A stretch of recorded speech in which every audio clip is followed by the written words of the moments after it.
Monday, everyone. Hope your weekend was well. Mine was. It went by fast. And now we are here, ready to start another week fresh. And it feels good, guys. Went for a little drive this morning. I had to get some beef for our meatballs today, and I picked up some fennel as well that we needed for later in the week. And then the rest of the morning I just worked on the recipes for the week, and now we are here. So all in all, a pretty productive day, I would say. And this weekend, yesterday, Sammy and I went for pizza again. We celebrated our anniversary, 4 years already. Crazy, hey? How fast time goes by. You don't even know it. Thanks for the host, guys.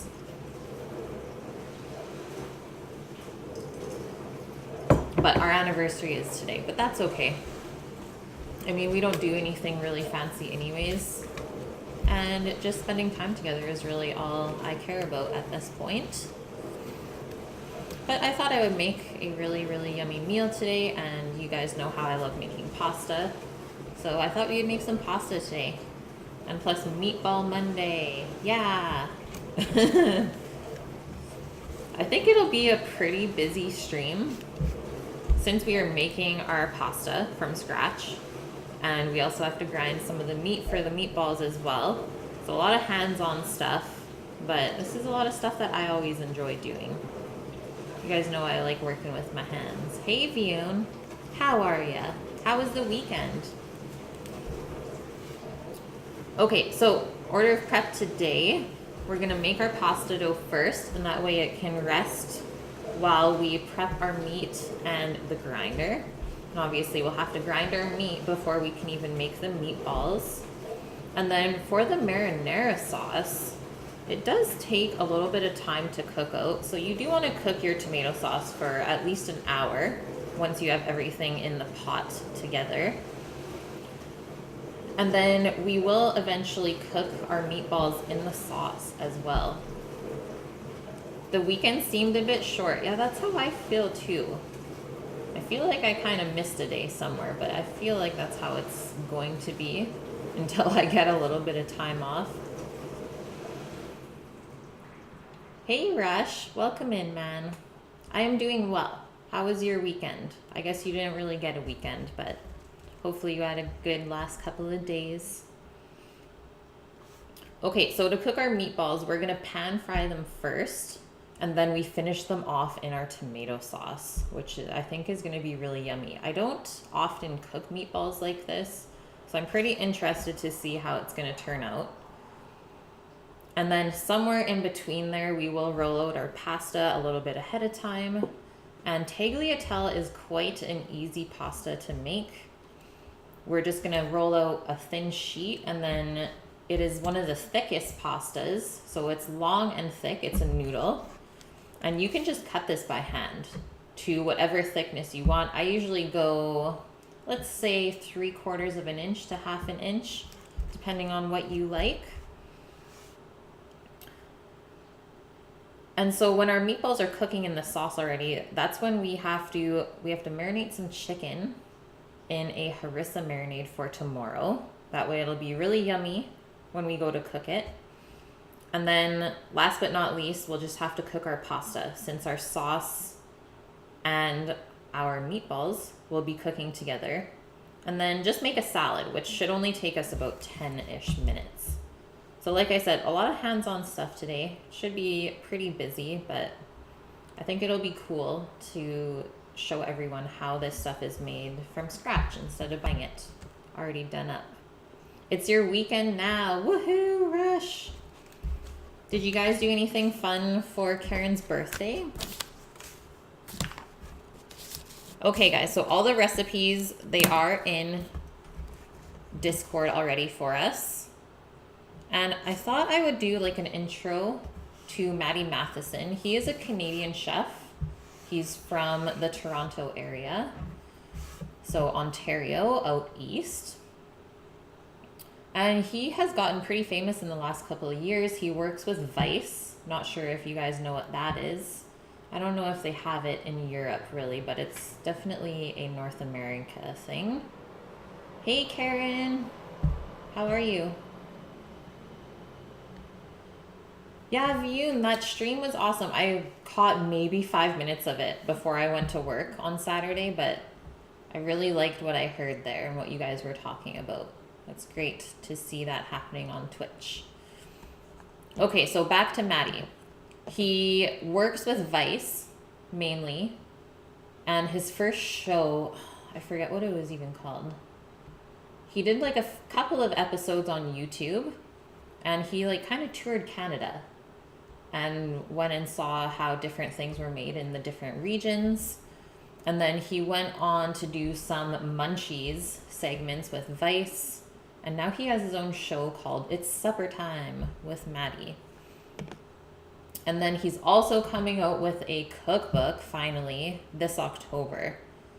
So he's just kind of blown up, but he's doing really well for himself. And I look up to him. I like his energy. He's pretty crazy. So if you don't know who that is, definitely look it up, because there is a video of the recipe I'm doing today with the spaghetti and meatballs, but I'm not making spaghetti. I'm going to do tagliatelle instead.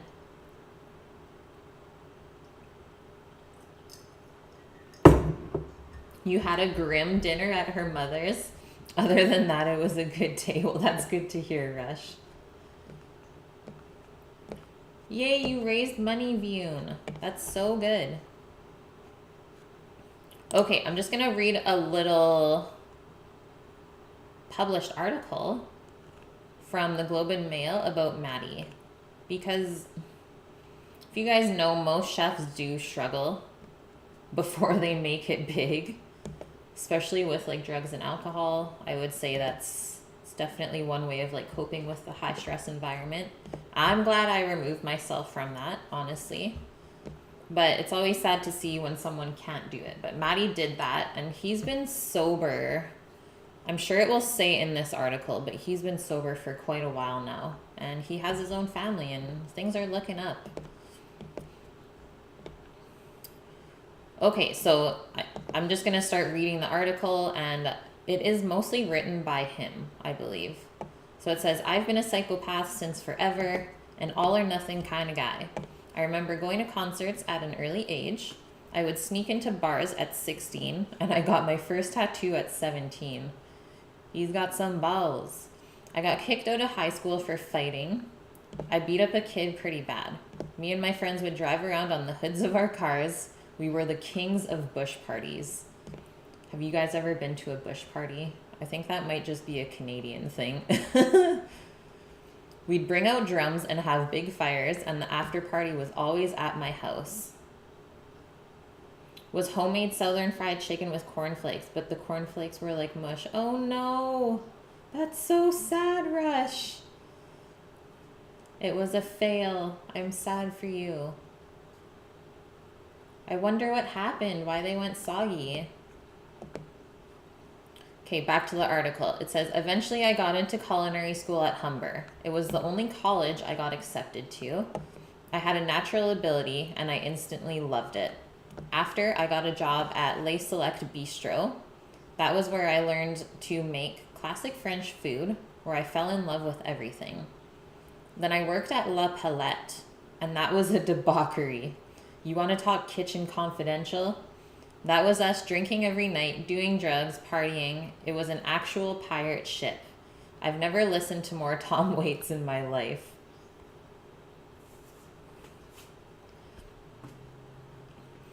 When I opened Oddfellows, so he does have a couple of restaurants in Toronto as well. Sam and I did not make it out to them, but hopefully we'll be able to go to them this year, maybe. So it says, when I opened Oddfellows, it was just an extension of that pirate ship. All I had to do was cook good food, and I could party. You drink till 6 a.m., you sleep till 11. Then on your days off, you drink really hard. When Parts and Labor hit, so that's one of his main restaurants, and it's mostly like a burger joint. Really deadly burgers. So when Parts and Labor hit, it got crazy. There were no rules. It was the craziest restaurant, the loudest restaurant in the city. And if you guys have been to Toronto, you know that there's some pretty crazy parties there. It says I could party even harder because I had a team and I didn't have to cook anymore. So a lot of chefs, when they become the chef, they kind of step out of the kitchen and do like more paperwork stuff and behind the scenes stuff. So that's what he means by he didn't have to cook. I was doing drugs and alcohol every day. We had the perfect space for it. I'd do anything. I loved coke. I loved MDMA, ecstasy, K. I'd take any pill, smash 3 M's, do an 8-ball. That's insanity. Absolutely insane. I've never worked in a kitchen like that, thank God. But Sammy has, and he says it's craziness. Liz, how are you? Yeah, I've not been on for very long. Yeah. Pirate ship, we're doing drugs. Now, this is an excerpt from Matty Matheson. Thought I would do a little intro for him because I'm sure not a lot of you know who he is. He's a Canadian chef. Sounds more like an autobiography of a rock star than a cook. I think they go hand in hand. It's much more similar than people think. Okay, so it says, then when I was 29, I had a heart attack. Imagine being 29 and having a heart attack. I cannot. Everything kind of caught up. I woke up with this crazy pain. It was like something was gripping my heart and I couldn't make it stop. It was something I've never felt. Doctor said I was lucky to be alive. I was in the hospital for 5 days and back to work in 10. I was supposed to take time off, but the restaurants don't stop. It is true. I quit partying for about 3 months, then I had a drink, and all of a sudden I was back in the grips of partying. Oh man. Beat a twinsy. Yeah, can it be Friday yet, honestly? So my friends, my girlfriend, everyone was worried about me. I didn't care that I'd had a heart attack, but everyone else did. I had drug dealers that wouldn't sell me drugs. I started going to different bars, and I started getting different drug dealers. That is called addiction, my friends. So if you've been in that position or you know anyone else, try and get those people help before they take it too far one time. On your knees, what is up, man? Glad to see you in here. It has been, 2 weeks? Okay, we're almost done, guys, and then we're going to get cooking. It says, I didn't want the party to be over, but everyone was getting off the party. I think that's around when I started cooking, is like the kitchens kind of started to change. Everyone was growing up, and everyone was trying to make Parts and Labor a really good restaurant. I kept on being the kid. Everyone was just tired of Matty fucking everything up. Factoid. There's always usually that one person in a kitchen, though, that still is like a crazy partier. And it's just like, why? Why are you still like this? Because they're always the person that's just dragging their ass. Everyone else has to kind of pick up after them. Much longer, you'd say? At least a month and a half. Well, that's how fast time goes by then, and we don't even realize. How are you doing? Okay. Like 3 more paragraphs. I kind of had an intervention. It was 3 friends and they just said, you're done. And I said, okay, I'm done.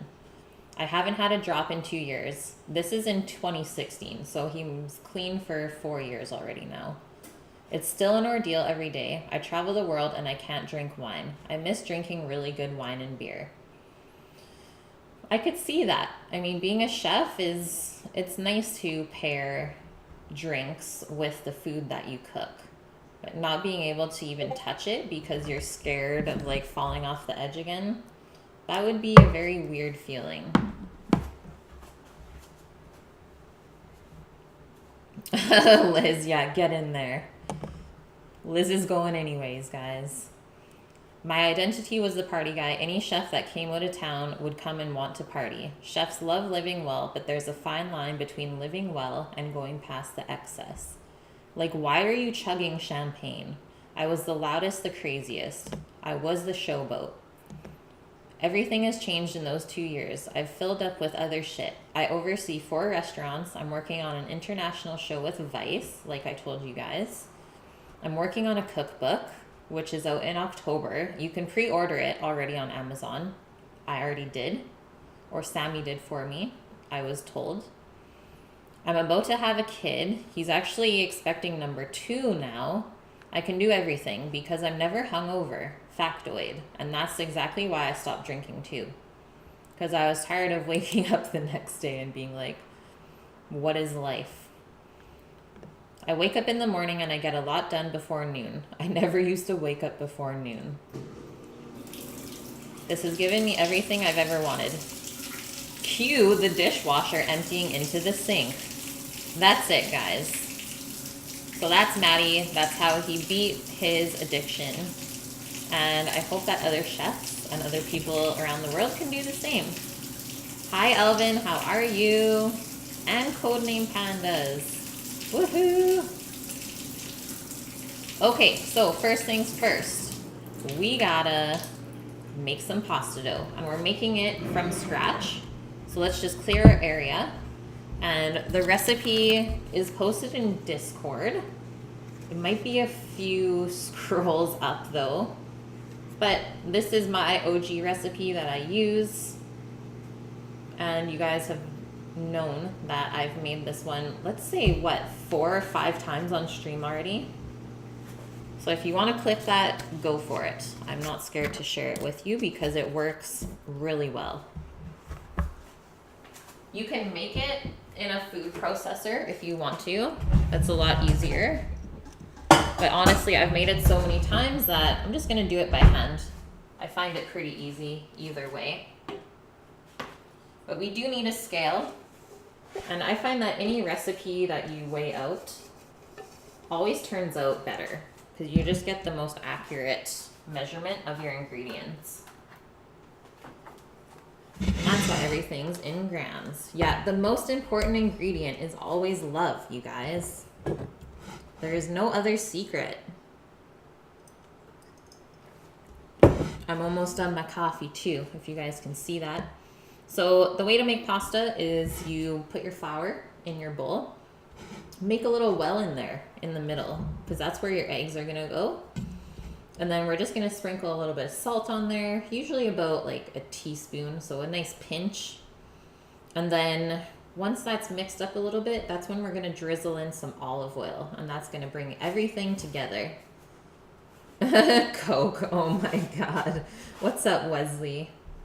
Trinolt, thanks for the follow. Okay, dishwasher has 10 minutes. Sweet. Get out of there, water bottle. Kate Keller. What? You're crazy. Oh, and I forgot to mention, this recipe makes probably 8-ish servings. So I usually do it in half if you want to cook for 4 people or 4 portions. But we want leftovers today, so I'm going to keep it doubled up. So starting with 500 grams of flour. Oh my gosh. Omet and onionies. Whoa. Spilling flour everywhere first. The boys are back. One night only. Get them while you can.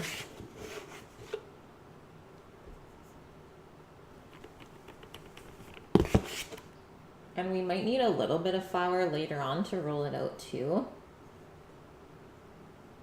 But usually it's not too sticky once we've let the dough rest properly.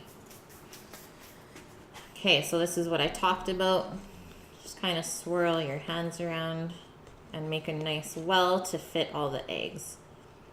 Make sure your edges are good as well. You don't really want it to crumble, because we're gonna swirl the flour into the eggs this way. I'm just gonna set that aside for a sec, and then we're gonna weigh out the eggs. So it's 185 grams of whole egg. and 125 grams of yolk. So let's save the whites. Maybe make an omelet or something for breakfast. I'm not sure. I do have some whites saved already, so I'll have to think of something to use them up with.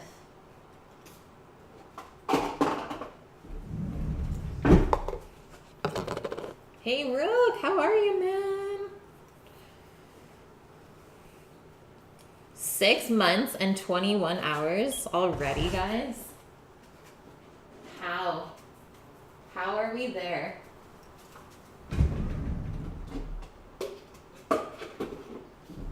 think I might need this guy.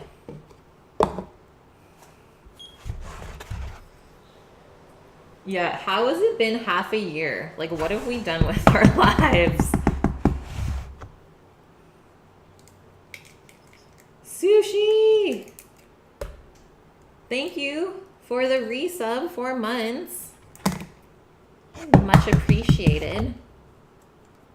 Can't even believe that. Rook's the rookie at 3 months. But look where you're at, man.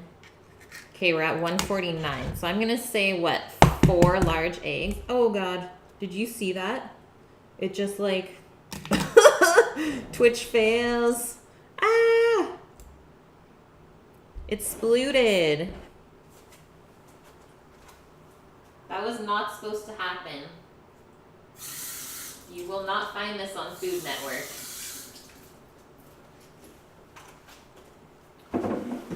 And that's why they make Bounty.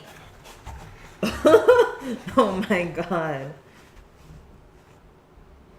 Okay, so as I was saying, 4 large eggs is your 185 grams that you're looking for. Yeah, just guillotined right off. If only that happened to like the top, so the egg didn't go everywhere. Sushi, how are you feeling?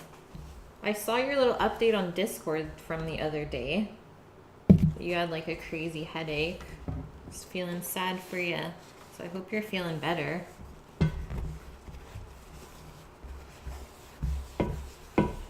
Okay.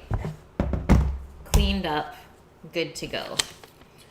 But we are going to just whip these up a little bit first. We still need the 125 grams of yolk though. I just need to grab a couple more eggs.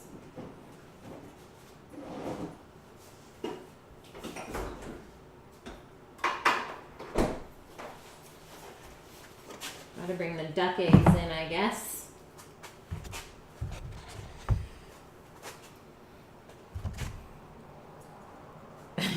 Got my eggs out. You find this on Sushi's channel all the time.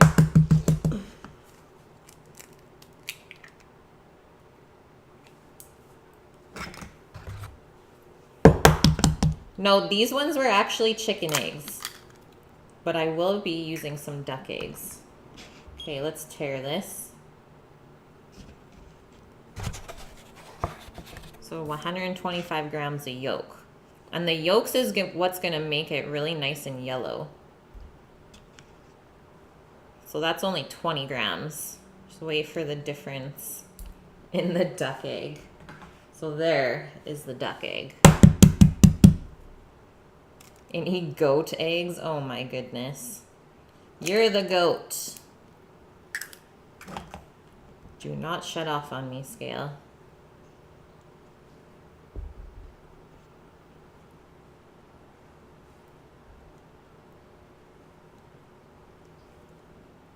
So custardy. Okay, we're up to 64 now.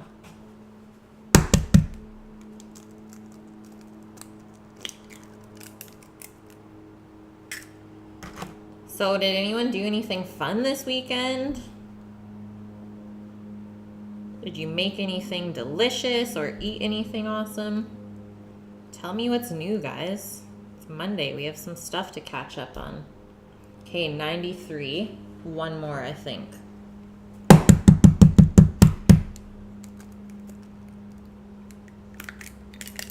You made burgers yesterday. Nice. Did you have any special fixins with them?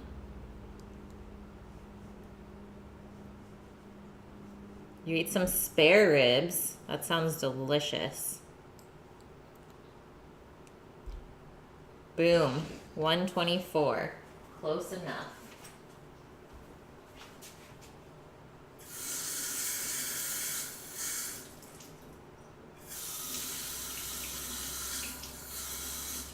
Okay, so like I said, we're just gonna whip these up a little bit. I find it just mixes in with the flour better. You won't have those weird little snotty pieces of egg white in your dough.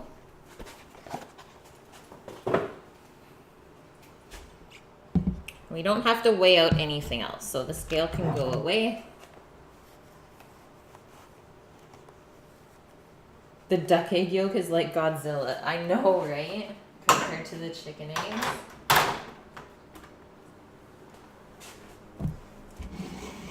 We'll make sure that we put those away. Duck eggs are so good. You took the kids to the zoo. Oh my goodness. I want to go to the zoo. I love animals. Onionies, you made Caesar salad. Nice. I love Caesar salad. I think I had it twice last week.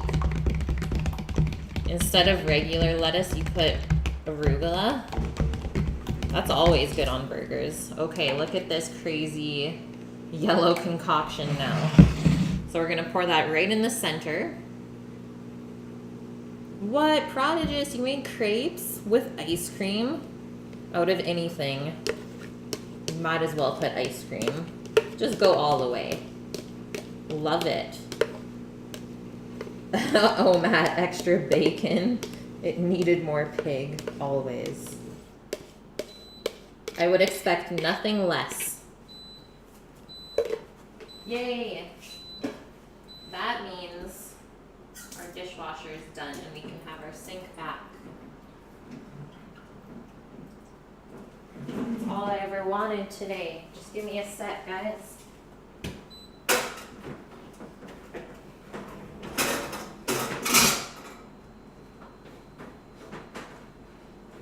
Oh, update on the garden. We've caught 2 rats in the last 2 days that were eating our beets. We reeled them in with peanut butter, suckers.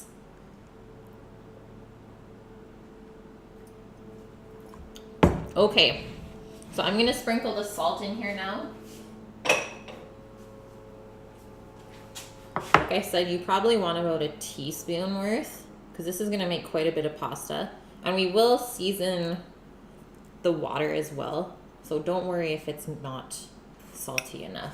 So you can always add more salt later, but you can't take it out. And I just have my olive oil right here. Keep that handy.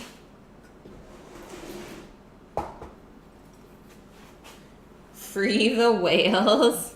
What is going on, Thunder? Vune, seriously, you went on all in and lost again. Why does your ANOVA need location access? That is enough to make you want to return the damn thing. I don't know. It's got to be Bluetooth something or other. Okay. So let's start to kind of swirl our flour into our eggs.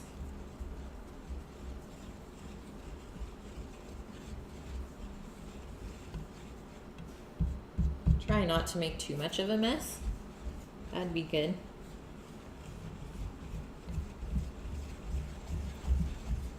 Alvin, you won. Yeah, what is happening? Nobody gamble. That's it. Alvin is the winner today.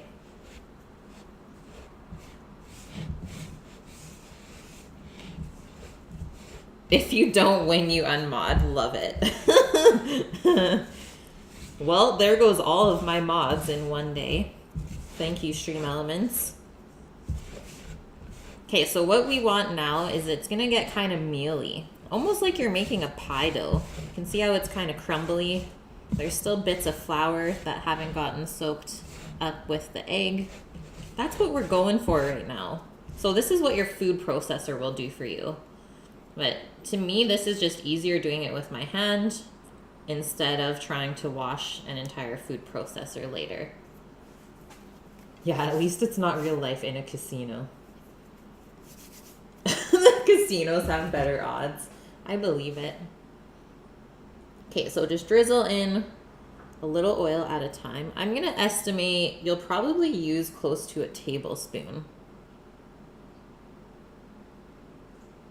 Okay, that's probably good. That might be a little more than a tablespoon now. But you just need enough oil to bind everything together and eventually knead it into a dough. So this is where we're gonna start to form our pasta. Just kind of squish it together in your hands. Might as well use 2 hands.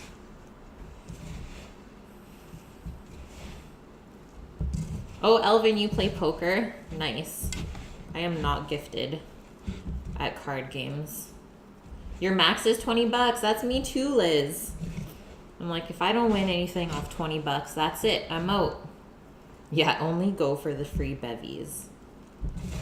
It's like, hello, I'm playing the penny slots. I still deserve a free drink.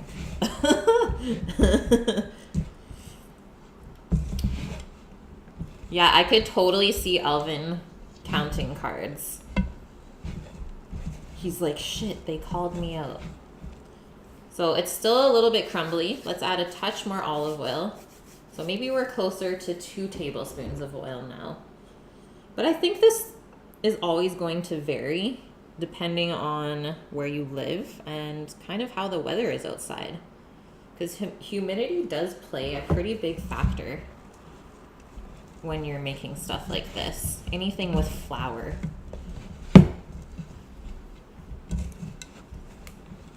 You had 6,000 nickels drop on a machine before. They were falling on the floor. Yeah, get the bucket. It was only 300 bucks though. Yeah, but still, that's better than nothing.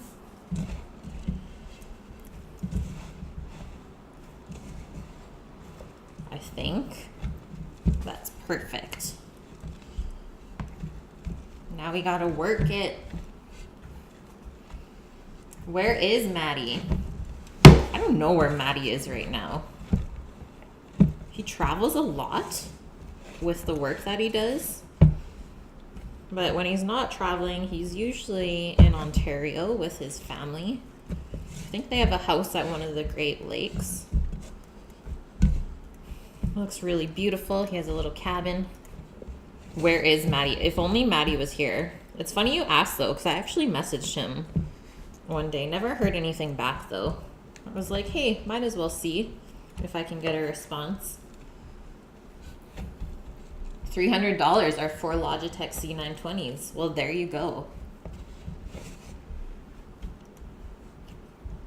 Maybe just a touch more oil.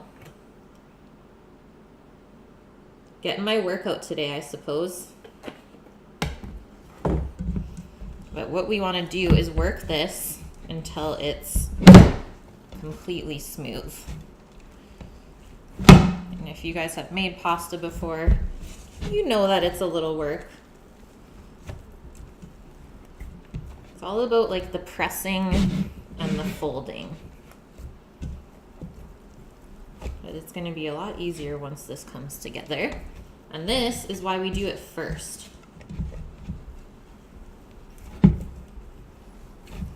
Number 1, because it needs to rest at least 45 minutes before you go to roll it out. And number 2 is because it doesn't always take the same amount of time to make when you do it by hand.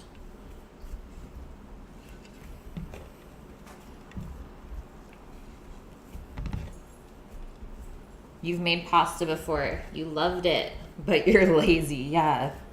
I mean, this is not easy at all. I'm like using my body weight to push this down right now. Especially because this is a batch for 8 people. You saw it on TV a few hours ago? No way. If you guys want to, you can watch the episode on YouTube. Just search Matty Matheson spaghetti and meatballs. And you'll see how crazy he is. And how are you, Dante? It's been a while, man. Alvin, you're at home early today. Yay! You're making chicken provençal with rice and Costco baguette. How good are those Costco baguettes, though? Like, for the price, I don't think you can beat it.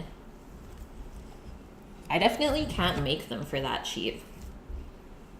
Okay, this is starting to form now. You love that guy. I'm glad there's someone else in here who knows who Matty is. Yeah, exactly, Elvin. Just gain a lot of weight and it'll be easier. Matty Matheson is king. Represent, guys.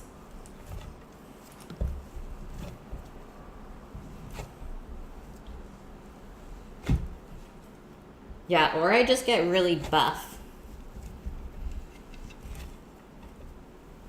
You watch this show on Vice all the time. Sweet, Jim. I guess I am not alone. I guess he's more popular than I thought. That's so good to see.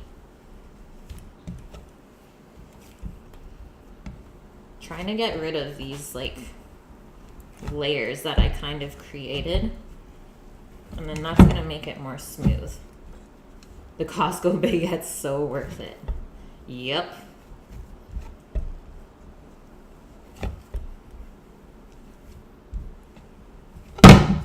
Sorry, but we are getting there.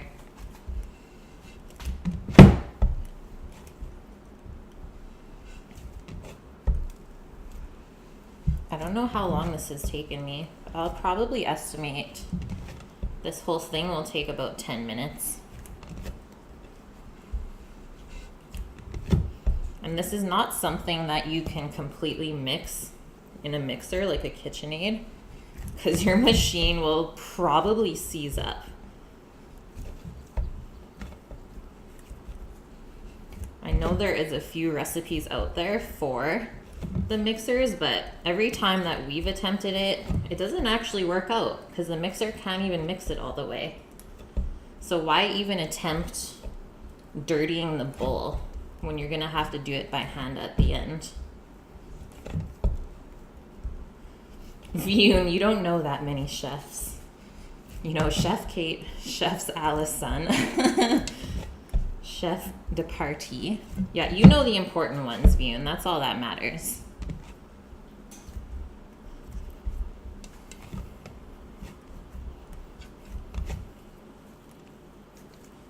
Yeah, you can't fool us, Sushi. Okay, see how this is starting to get more smooth? I think we're almost there.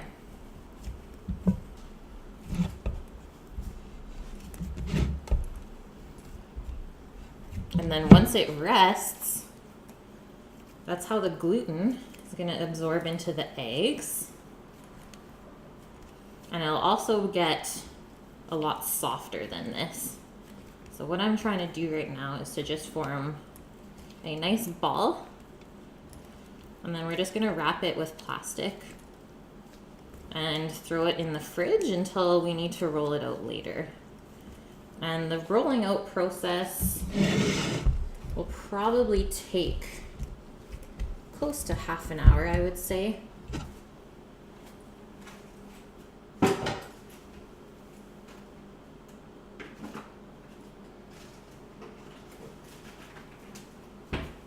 Could also just throw it in a Ziploc bag. Same. Yeah, popular vote. You are now Chef Allison. Love it. Man, if people call you a chef, just accept it. Just be like, yes, I am a chef. Okay, that's going in the fridge. Let's do a little cleanup. little wipey wipe of our area because it got a little bit oily and floury.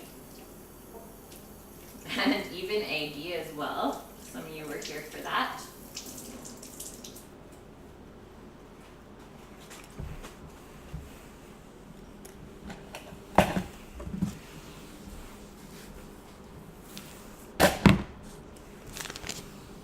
Oh yeah, Happy Chef. Don't forget Happy Chef. I'm never able to catch his stream. It's so sad. He's such good vibes. But the Europeans can definitely check him out. It's more on their timing. Okay. Let me just get my composter out of the dishwasher here. It's not stinky anymore. Yay. And then we are moving on to preparing the meat to grind. So I think first things first, here's the meats that we have. I do have a pack of ground beef here. So I kind of cheated, but I was gonna leave it in the freezer, but I thought instead of just leaving it there to sit, why not use it and just supplement with a little bit of this. I picked up a AAA Black Angus inside round for 10 bucks today. It was 5 bucks off. So I was like, okay, that works for me. And then we just have some pork shoulder because the recipe calls for beef, pork, and veal. I don't really have access to veal, kind of difficult to find here. So we're just gonna do beef and pork instead. And I'm sure that's the case with most of you guys, is veal is just a little bit hard to find and a little bit pricey as well.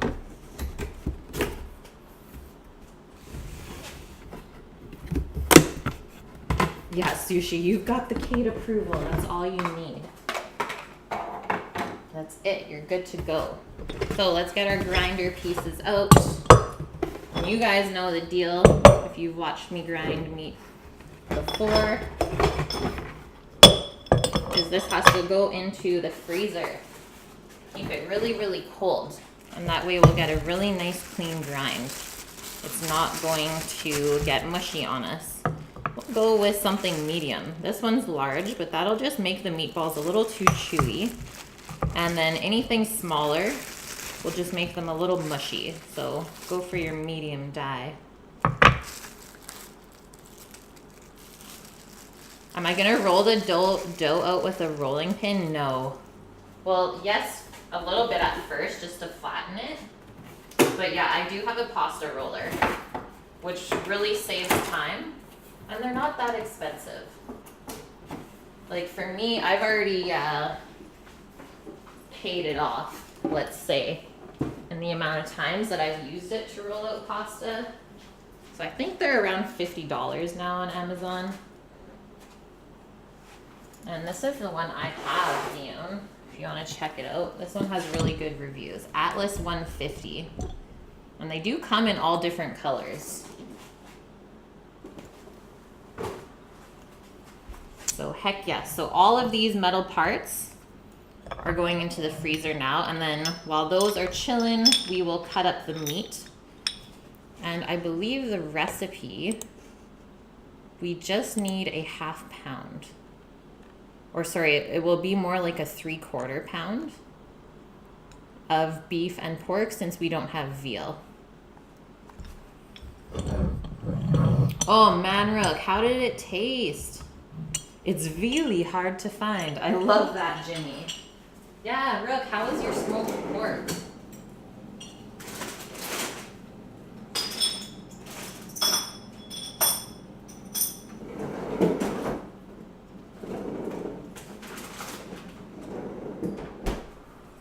So what we need is a plastic cutting board, and probably a couple of bowls.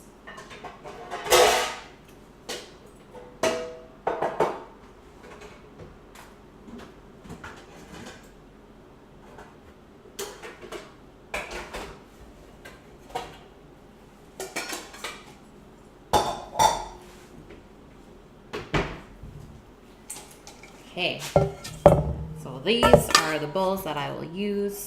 And I guess we will weigh out the meat as well.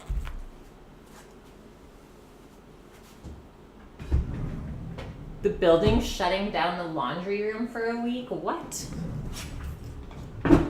That's a little bit inconvenient, hey? Yeah, just throw your dirty laundry out. You gotta buy a whole new set. Hilarious, you guys. Charge it to the building. The pulled pork was more tender than the sandwich buns. Wow. That's terrible. Okay, so I guess first, let's weigh our pack of beef here and see how much we have to supplement.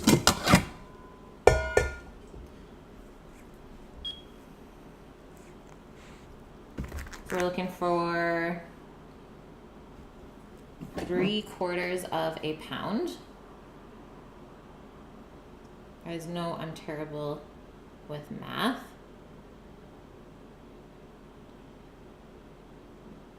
So 12 ounces. Let's change our unit to ounces. There we go. Okay, that's definitely more than we need. Yay, so I didn't even need to buy this roast. I guess that's just gonna go into the freezer. That's 22 ounces. So that's more than enough. And then I think I'm still gonna do the full 16 of the pork. I don't wanna waste any of this, so we're just gonna use it all.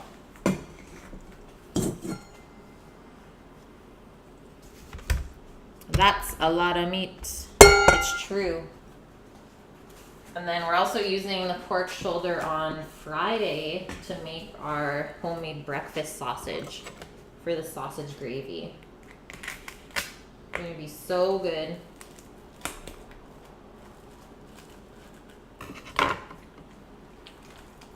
Definitely not this whole thing is needed. I would say maybe half. And this pork is gonna give us a lot of good fat to keep the meatballs nice and moist. That's why pork is added. But the only thing about this is then you can't really cook your meatballs underdone. I wouldn't go anything less than medium for this. Okay, the sword's coming out. Yummy stuff, yeah. So I'm guessing something like this. Maybe even less.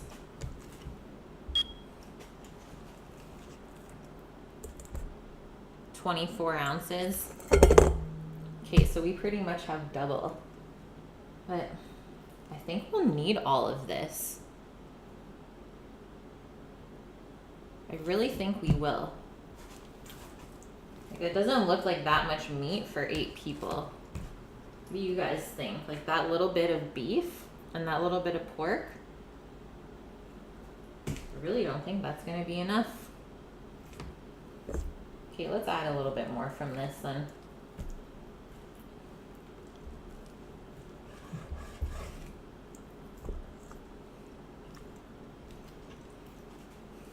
Okay, I feel good with that. So next up, I'm just gonna pack up this other pork shoulder here. Before we go any further, I'm just gonna put it into a freezer bag. So we're not gonna use it till Friday, so I don't wanna leave it out. Someone just asked if this is a Victorinox knife. It is. My trusty scimitar.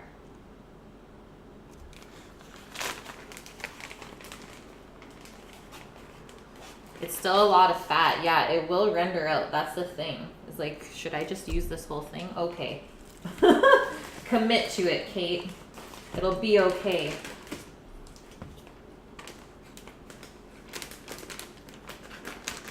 It is a Victorinox. Jim, you got those good eyes. You know your knife brands. Okay, what is happening? Why am I seeing that genitals are all over people?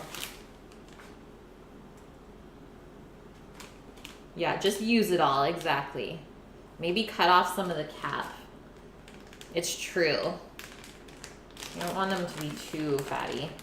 Then it'll just fall apart. Yeah, meat chopping. A Karen. Been a while. How are you? Okay, boom. That's in the freezer.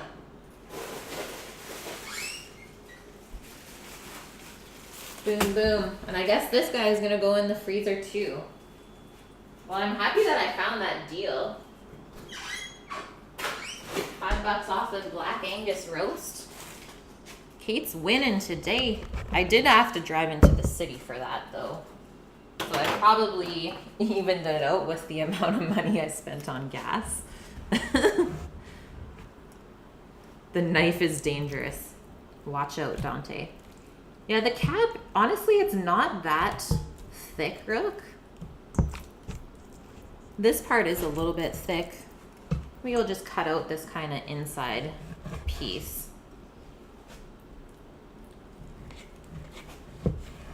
Right there. We don't need that much fat in here. I think you're still looking for like a nice 70-30 ratio of fat or of meat to fat. If you want to bump it up, you can go 60-40. I'm either cutting meat or we're plundering a merchant vessel. The pirate. Ayy. You found a good video for deep fried sous vide eggs. Oh my gosh. Has anyone here ever deep fried a poached egg? It's actually pretty amazing.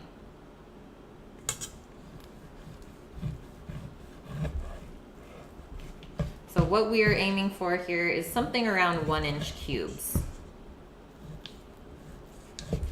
And that's just for it to go through the grinder nice and easily.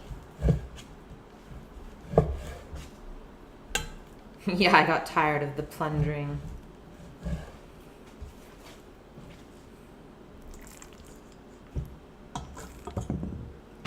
You've never deep fried anything in your life? Oh my goodness.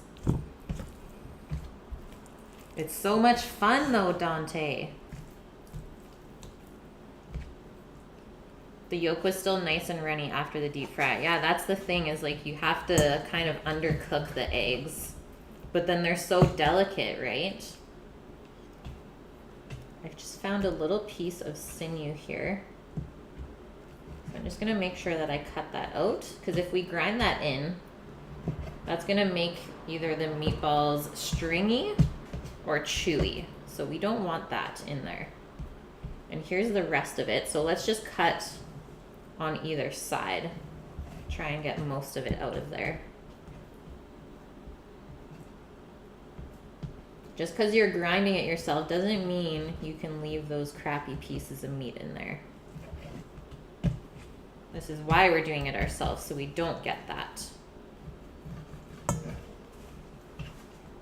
Pretty sure you could eat 2 dozen. Oh my gosh. Well, you are not invited over the next day. You'd probably be pretty stinky, Rook. Smell like sulfur. Yeah, we're making it from scratch. Skimp. Nobody does it. It's true. That's what I'm trying to do with this show, is trying to show people that it's not that difficult to do everything yourself. And it also saves a fair amount of money as well. It's kind of broadening the spectrum of home cookery.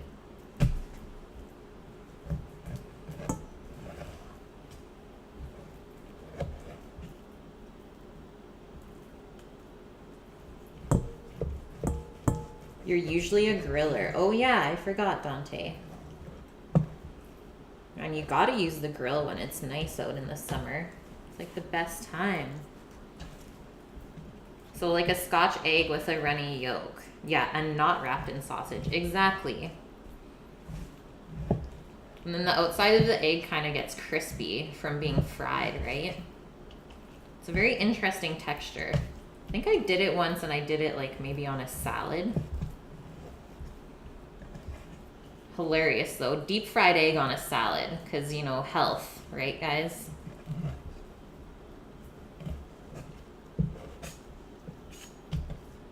You got bronchitis? You're joking, right, Rook?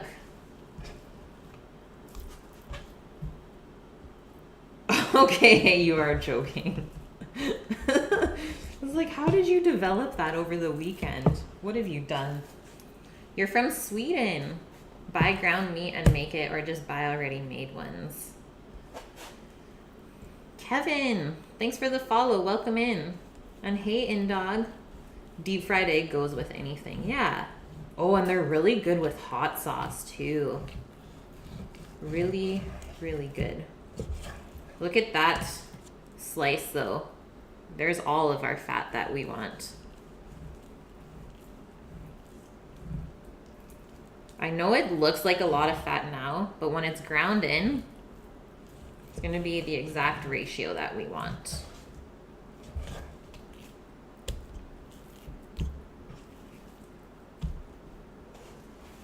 Short ribs in the pressure cooker tonight, Jim. That's one thing I don't have at home, is a pressure cooker. But I'm getting more familiar with it, using it at work, and I actually really enjoy it. I like how much time it does save. And like kind of once you turn it on, you don't have to watch it too much. I do enjoy that.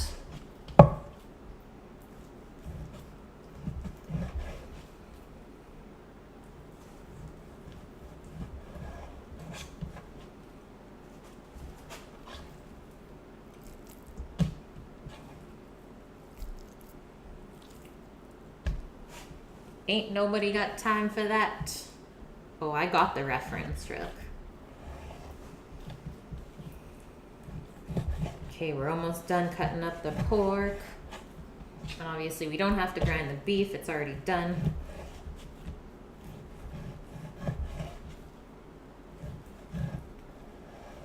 And then we don't have to season the meat now with anything, because we're gonna mix it up later on to form the meatballs and mix everything in a bowl together with both meats. So don't worry about seasoning the pork before you grind it. That'll just be kind of a waste of time. Okay, there you go. So that's all we lost. I think that is really good. Let's just get rid of our raw meat stuff. And then we'll set up the grinder and carry on.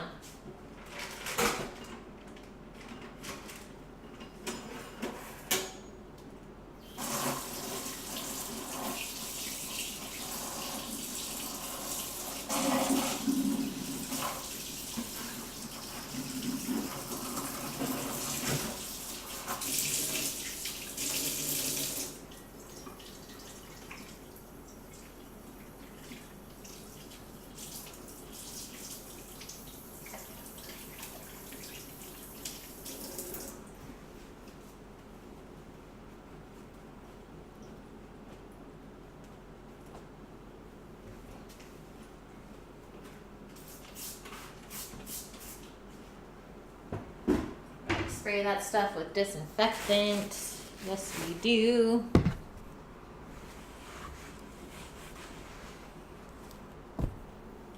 That's food for Doggo. Speaking of Doggo, she was outside. I haven't seen her in like a couple hours. Tashi.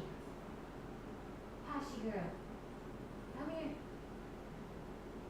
Come here.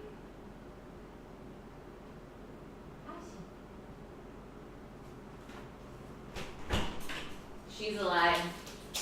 She's still kicking. We're okay, guys. We are okay. She's just suntanning. It must be nice and breezy out today that she's not getting too hot.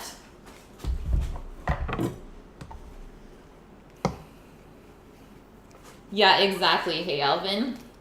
Well, you know what? I bought the beef for Betty because she's too scared to use my grinder. And then she only used 2 out of the 3 pats. And then Sam said the brisket he got, he didn't want me to cut up. So I ended up having to go into the city today. But I didn't want to spend a fortune because I wasn't going to Costco. So I decided to use up that ground beef bag. And if I'm going to buy pre-ground beef, it's going to be organic. There's nothing else to it. Okay, let's go over to the grinder.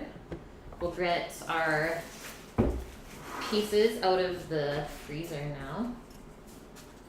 I guess I don't really need this bowl for this.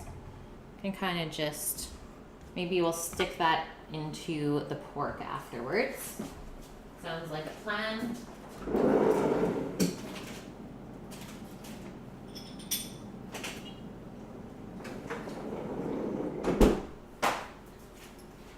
Okay, so first thing to go on is that guy.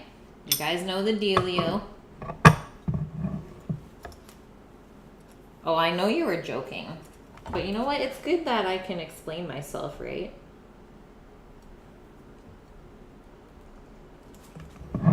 Life happens. Why do dogs like laying in the sun? Yeah, when it's like 100 degrees out. And what's up, Death? Okay, there's our auger, our blade. You want your notches facing up because that's going to push the meat through the die. Rook, thanks for the biddies, and Prodigious. I've never used the grinder for a KitchenAid, but it actually has a lot of plastic parts, which I didn't think was very sturdy compared to this one. But obviously this machine is quite a bit more expensive than the KitchenAid.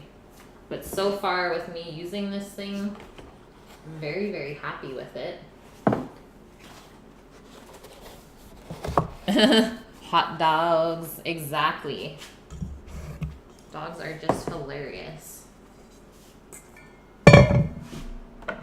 So what we want to do is I will turn it to this way for you guys so we can watch. You guys want to watch the little meat wormies come out? I know you like that. It's fun. Okay. Put our other bowl here. Like that. And then this little guy goes on top. That's just the feeder tray and the plunger for our meat. And we are good to go. You don't want to take too long to put it through here because you want it to stay as cold as possible. And thank you for the bits, guys. You know I appreciate that. Hey, Lemon, 5 months. Thanks for the resub. Thank you, thank you, thank you. I love that you're still here in the channel. Always good having a Lemon around. We want to put this up to like half speed. Yeah, there's no comparison to industrial. It's true. So there's that. I'm just gonna grab a glove.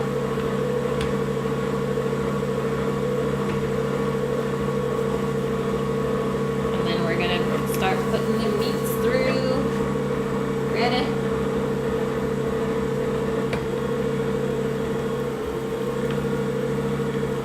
We are going.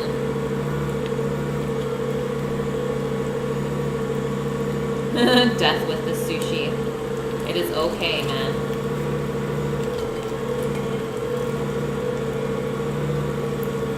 You were there day 1, but you left because of the trolls.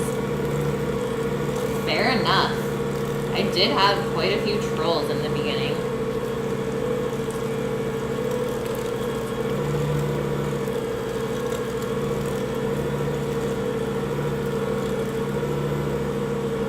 Meat is moving 1 frame per second. So you can see as it's coming out, there's a really good meat to fat ratio. And you want to be aware of that as you're feeding it through as well. This is pork. This is a pork shoulder that we're grinding up for the meatballs. Prodigious. Thanks for the biddy. Gotta beat Rook. Starting the war already?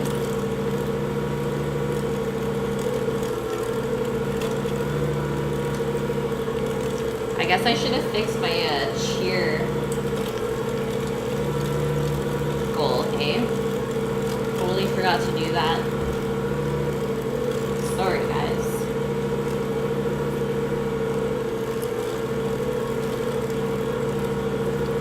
We are almost done already. That's how fast it is. Do not challenge Rook. He's got bits for that. It's gonna be so moist. It's true, Dante. See, you know the importance of fat.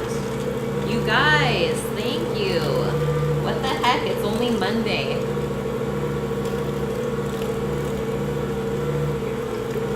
It's meaty Monday, though.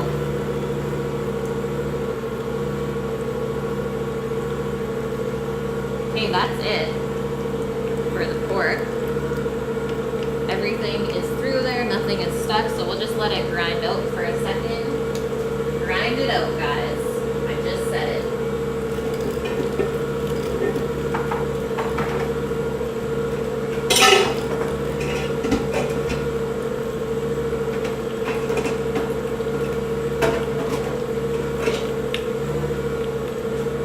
I think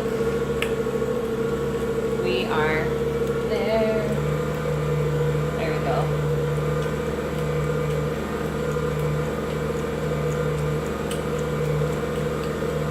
Lemon, number 3.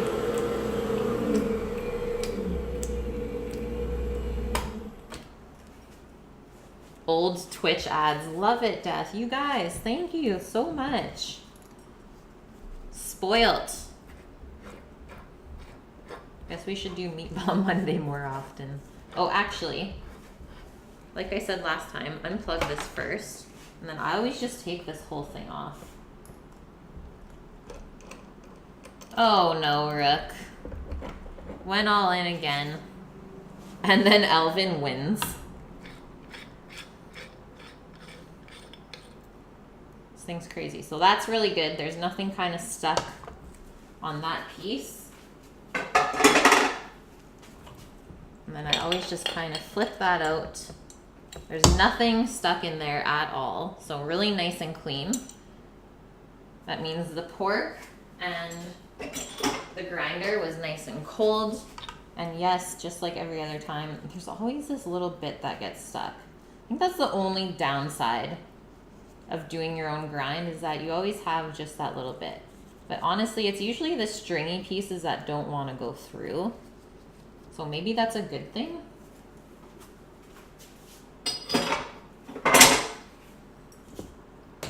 Probably a good thing.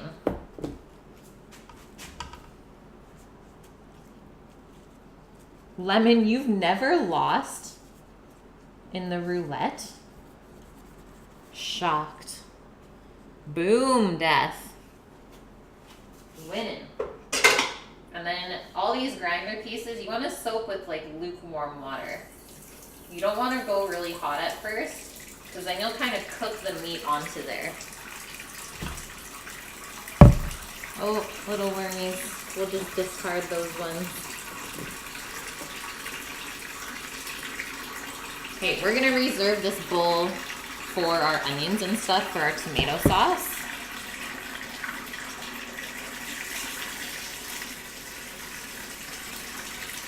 And I'm gonna just grab a bigger bowl here so we can mix up our meatballs.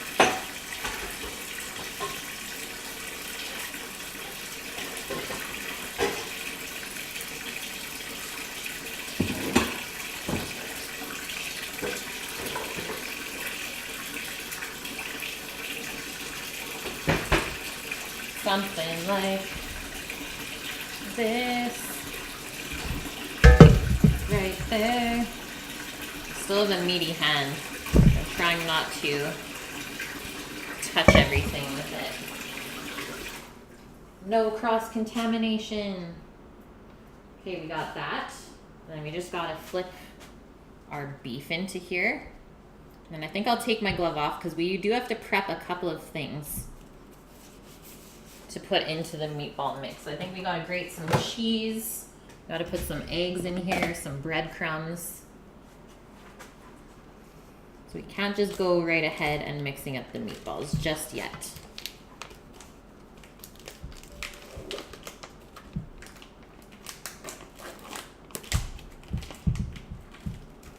So that's 600 grams of beef, organic. It's important. Doesn't have any hormones or anything in it. Wash my hands real quick. And I think I'm just gonna go bring that meat to the other fridge so it can stay cool while we prep up some of the add-ins. How does that sound, guys? You'll bet 1 lemon? Okay, let's see. Will she lose 1 bone? The test. Just putting the mixer away as well.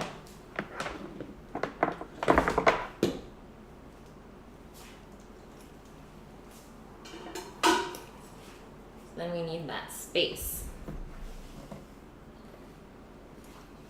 And this is like a classic meatball mixture. So it does have breadcrumbs and bread and milk in it and eggs. So just be aware of that.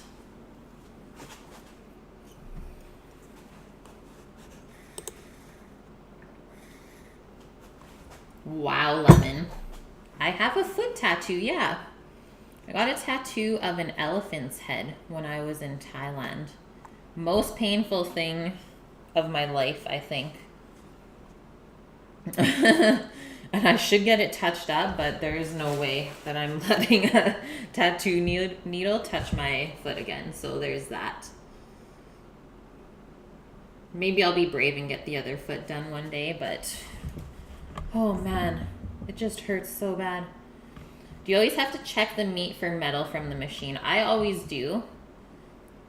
And it's not always like, it doesn't always happen at the beginning or the end. It kind of happens during as well. So just kind of watch as the meat comes out. This one, I didn't see anything in there, luckily.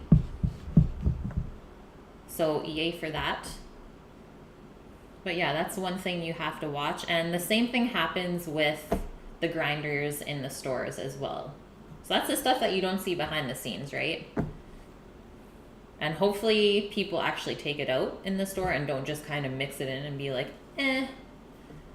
Rook and Prodigious, thank you guys. Seriously. Okay, I will be right back. And then we have to mix up some breadcrumbs, bread, milk, some Parmesan cheese, some chili flakes, and like I said, some eggs, salt and pepper into this meat. But let's keep it cool right now, just while we grind the cheese and stuff.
Okie dokes, I am here.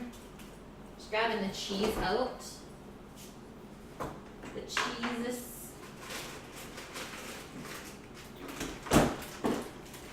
We're gonna use the box grater for this.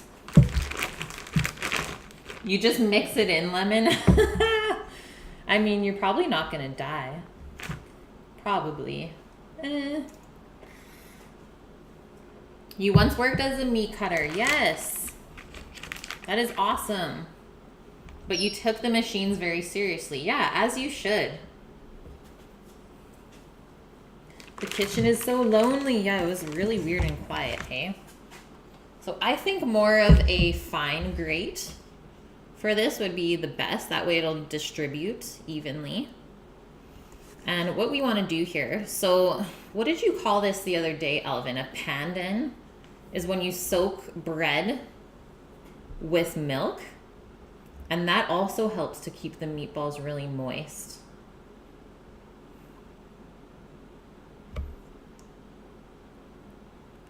You did hear a lady yell at some young kid today because he was working the machine in the deli without gloves. Exactly. You always placed a piece of meat between the plate and blade starting out. Ah, so having that piece of meat there at the end is probably a good thing. And it helps maybe not as much metal get pushed through. That is interesting. A panade. There we go. Thanks, Elvin.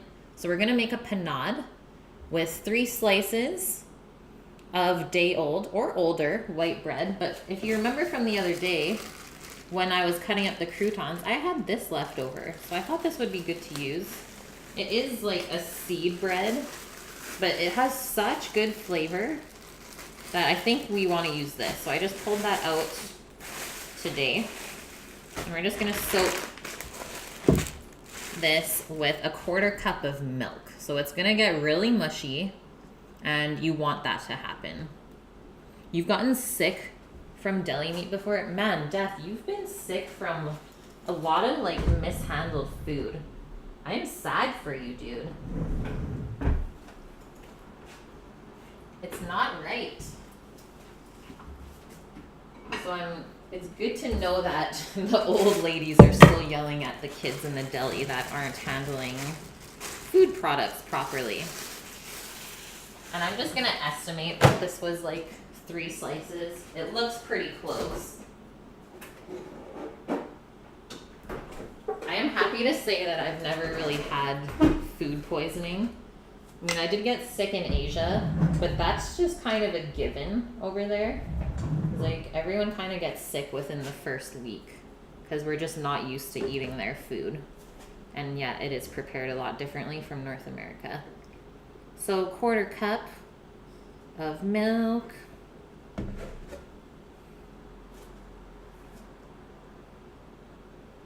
To make sure that the first thing that the plate wasn't metal. Yes, okay, this makes sense, Prodigious.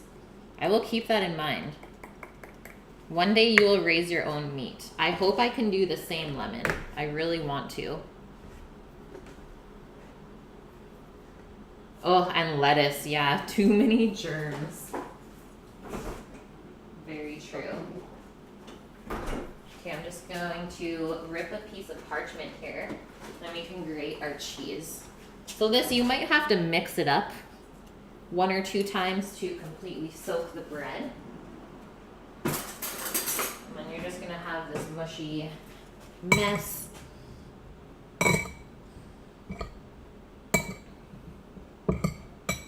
There we go. I'm sure that Posh is gonna come running when she hears me rip this.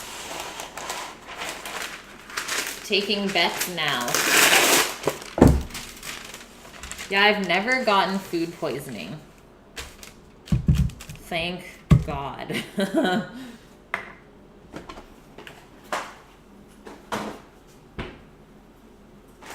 And we only need a cup of finely grated parm, and we're going to use this fine side.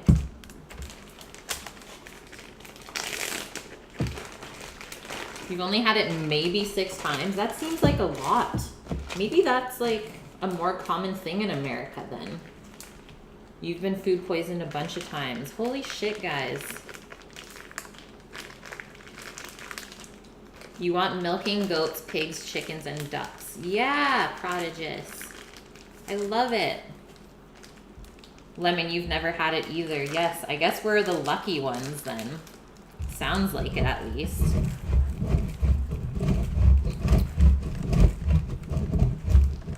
Oh yeah, that's right, Lemon. You don't want any, no piggies for Lemon, and that is okay.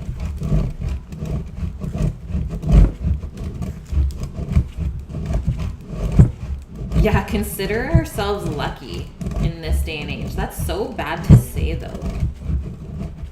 Is like, that is so almost insulting that people really don't give a crap about serving food. That it's like, if they get sick, oh well. You've seen someone's life get destroyed by E. coli? Oh my God, Elvin.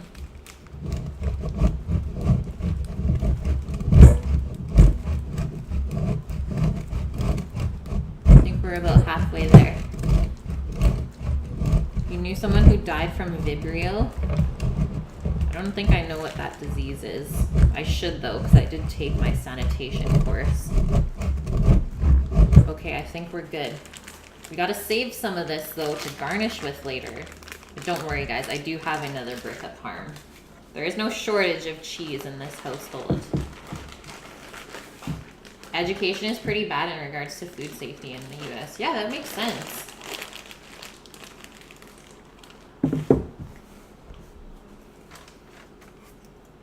Okay. We can use this grater again later to do up the cheese for garnish. So there is our cup of cheese.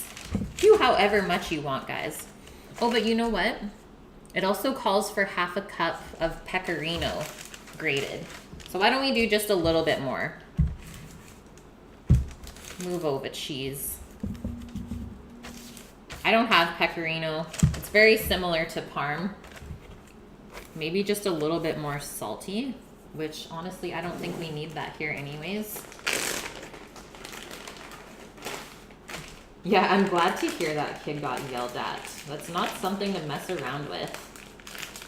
And I guess I'll put my little input here is the butcher shop we go to.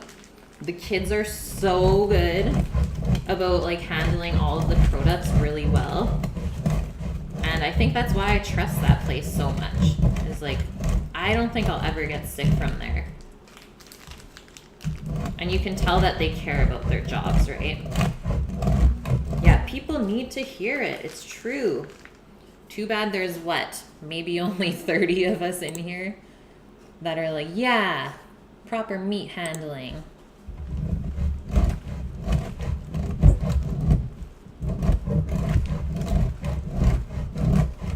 Ah, you can't recall if it's a toxin or parasite, but it's most commonly found in mussels and oysters. Oh man. Okay, so that's probably what we have here then. The couple of years that Sam and I were in Vancouver, there was like a couple of recalls on the local oysters and mussels that they were making people sick. So like everyone stopped going out for oysters in this city because it just wasn't safe anymore. And like you couldn't even have access to them. Wherever the products were, they were discarded immediately. But like imagine the restaurants that didn't follow that. That were like, well, we paid for the oysters, so like what, we need to make our money, right?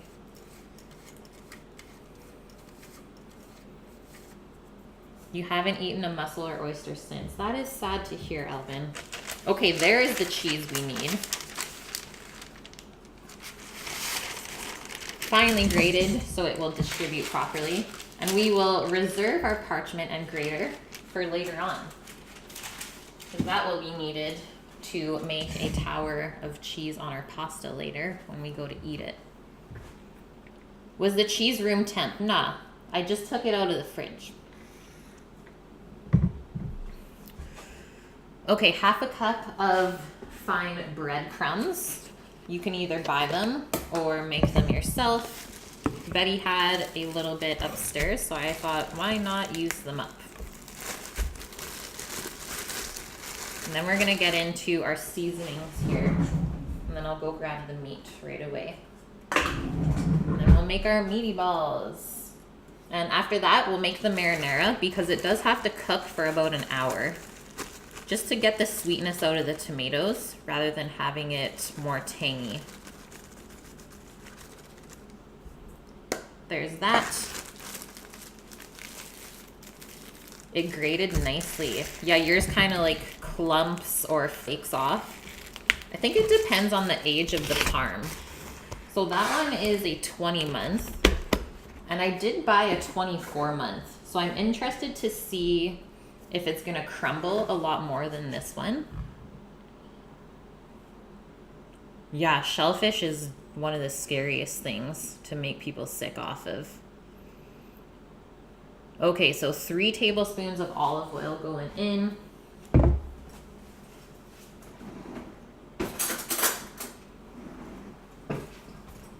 And we'll probably need more salt than the recipe calls for. So I'm gonna add the salt once I have the meat over here. Just because we did grind more meat than it called for. But I'm gonna keep the rest of the add-ins the same. Maybe I did add a little bit extra cheese, but that's just my own fault. And it was on purpose. Sure, I don't have to tell you guys that. 1, 2, 3, and then we're gonna leave this olive oil out because we'll need it later on to cook the meatballs in. Crushed red chili flakes. It calls for a tablespoon, which I think is probably the perfect amount here. I don't want to make it too spicy. Food safety should be required in US school curriculum as a general matter. Yeah. Maybe then we would be able to like make some changes. But I find as kids, there's a lot of stuff that we're not really taught about food and how it's raised and how it's prepared. And I think that's important. Maybe that's what's kind of wrong with the world right now. Okay, and then we need 3 large eggs, but since I have duck eggs, we only need 2. Since these are 1.5 eggs anyways, we could break them into here right now. Might as well. Yeah, the school systems need like a whole change in the curriculum, not just for food safety. Honestly, that's why it's like, I don't know if I want kids right now. Because like, what are they being taught? I don't really trust the school systems anymore. Kind of went downhill when I was still in school, if I'm being honest. Okay, we'll bring our salt and pepper over. I'm going to grab the beef and the pork, and then we'll mix these babies up. Your teacher would play South Park. Are you serious? That is so bad.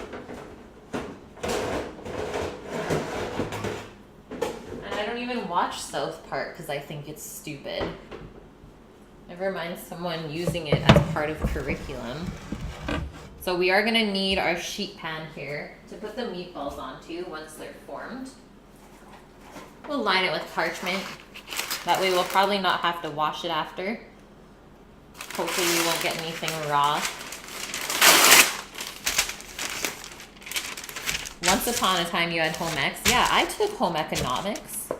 And honestly, I loved it. I loved the cooking. I loved the sewing aspect. It was really fun. That is so true, Prodigious, is the classes might just be too big now. Just going to grab the meat.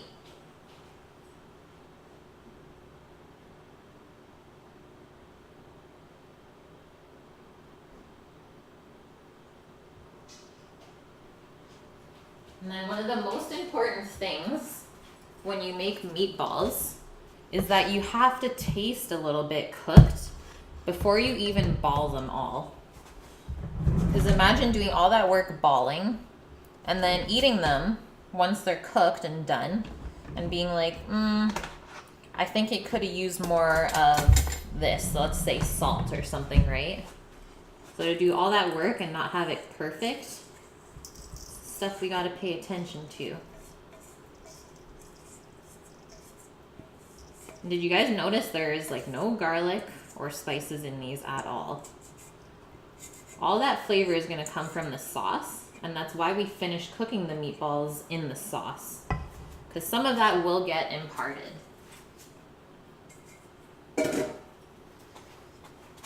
And let's not forget our panade.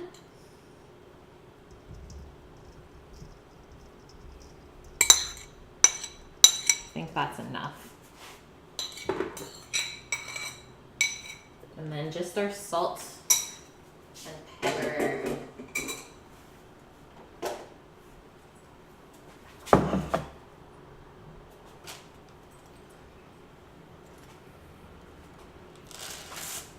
We're all balling in here. Yeah, I love cheese. Such a good combo, I think.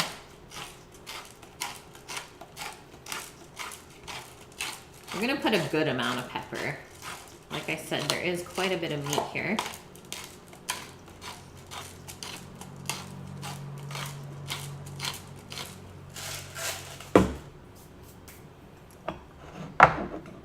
Oh, so I have a little update for you guys. Okay, let's kind of measure out our salt. I think probably need like 1.5 tablespoons to start. Keep in mind the cheese is pretty salty, right? So you definitely don't want to over salt it. Okay, so Sammy made some dessert last night. Sammy's late night baking. And I don't know if you guys have had these before. They're called Millionaire bars. So the base is like a nice thick shortbread crust. And then it gets covered with a caramel or like a sort of dulce de leche made from sweetened condensed milk. And then on top you just put some melted chocolate and then it hardens up and that's it. We put a little bit of the fleur de sel in it. And then this morning he's like, why don't you bring some to the dispensary, which is called the Castle where we go. So I was like, okay, since I was driving that way this morning anyways. So I dropped some off, as well as some of my business cards that I made up. And I was like, hey, like when things are legalized, what is your guys' plan for selling edibles? And the lady there, I think she's one of the owners, because it was like a lady that's quite a bit older and I see her there quite often. She's like, I think we're going to try and keep it more local than like bigger businesses that are selling online and stuff. I was like, okay, that is good to know. She's like, we like to support small business more than anything. And so I said, well, that's good to know in the future. So I'll probably like to make some and sell some there. Yeah, get into it now. Like let them know that I'm interested. And she said before the laws kind of changed that couple of years ago here with the edibles, like they can't sell any now. But before, when they were selling them, they sold them for $5 a piece. And what they usually did was cookies, brownies, and like Rice Krispie squares. So just easy treats that are cheap to make and that keep really well, because that's important too. And she's like, if you can make them and still make a profit off of selling them for $5, like, I think that's a pretty good deal. I was like, oh yeah, like we could easily cost it out. So I thought you guys would enjoy that little update. Okay, I'm not gonna mix this up too much more. I just wanted to make sure all of the eggs and the bread was mixed up and the cheese. So now, yeah, Kate's Incredible Edibles. Oh my God. Someone write that down.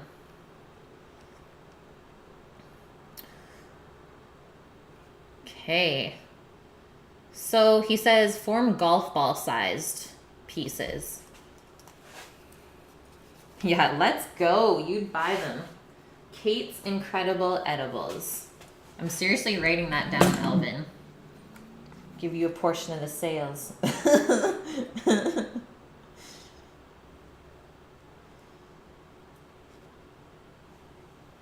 Well, because I asked Sammy last night, I was like, how much butter was in those bars? And he's like, half a cup.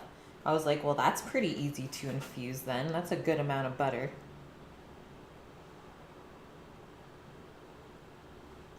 And she says they're really popular in the summer. Obviously, people like to have fun and go down to the beach. And then in the winter, people usually buy them more for like helping them sleep and stuff. So you can kind of cater what you make to the season still. Okay, what we want, golf ball sized. I might go just a little bit bigger since they're gonna shrink when we cook them. And I'm not gonna pack them too much. We just wanna form that ball. Oh, and what's our first step, guys? Cook a little piece.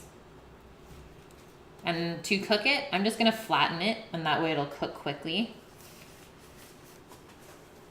Death, you'd buy them. That is good to know. Maybe it can be like an online thing. What do I want to use to cook this in? Maybe I will just use the crock that I'm going to make the sauce in.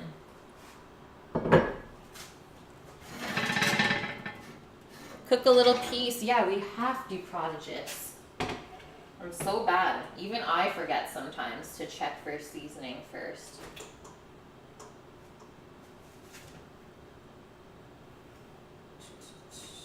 Turn on the fan.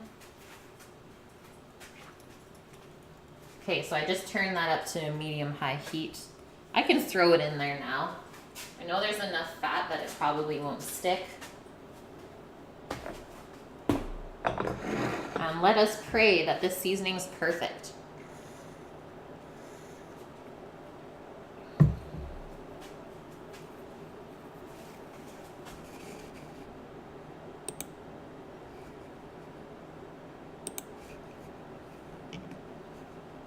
You have a freezer full of pot food. Yeah, you would buy them just to try them. I would take your critique seriously, Death.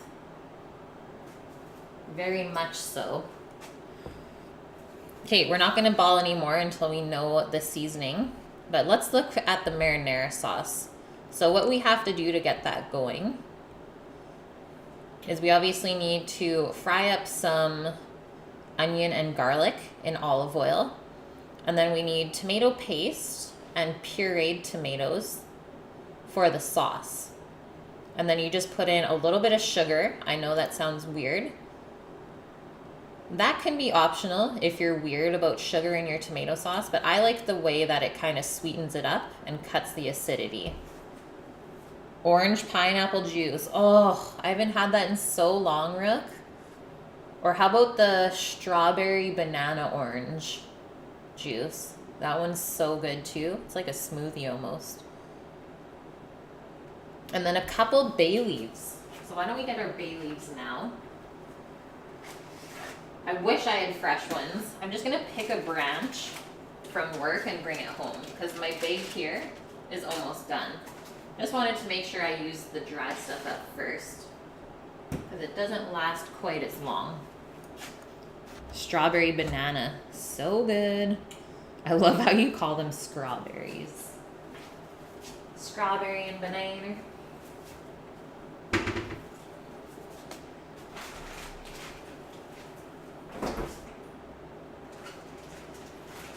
Just putting the cheese away for now since we don't need it just yet.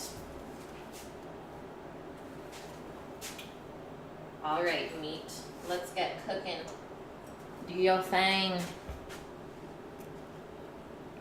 Okay, guys, question of the day while we're waiting. What is your favorite pasta dish? And do you go out to eat it, or do you only trust yourself to make it because you're that particular?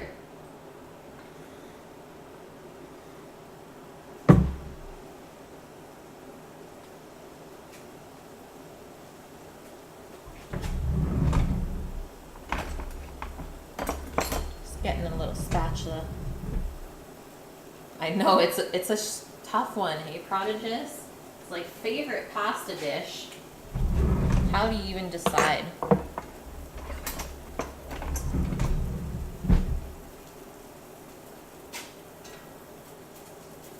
Give this guy a little flipsy.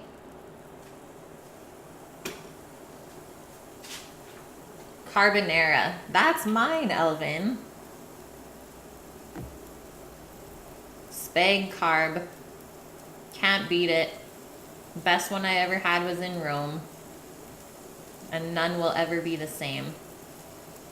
Oh, that's a good one too, Miss Obvious. Penne alla vodka. That is underrated.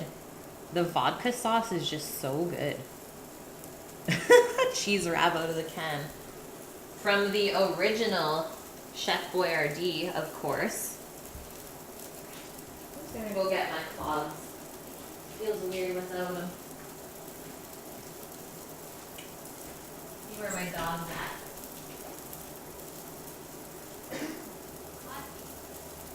Come here. Are you hungry? Come on. I asked her if she wanted food. She's running. Let's go.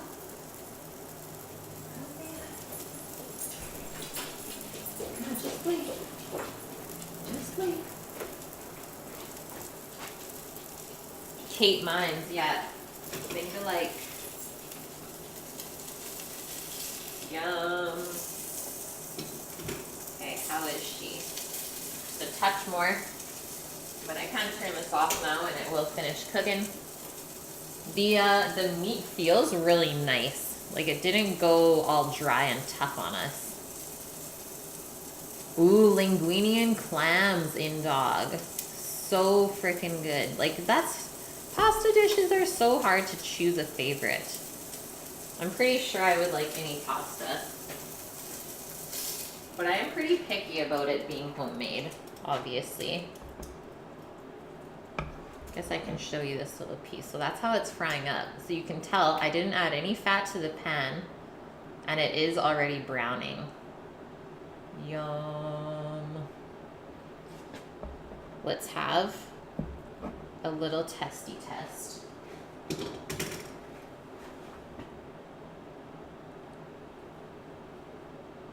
Mmm. Holy. So it's well done, but the texture is like eating the most tender steak or pork chop ever. And I think the seasoning's perfect, guys. Like seriously perfect. So 1.5 tablespoons. A testes test.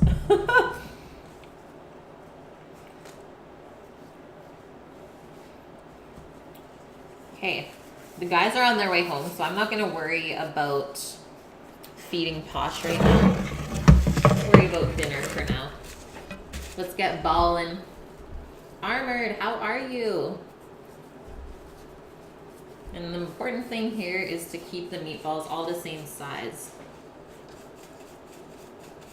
Yeah, always cook that one meatball. Just think about it if you were working in a really large kitchen and you were making, let's say, 300 meatballs to prep.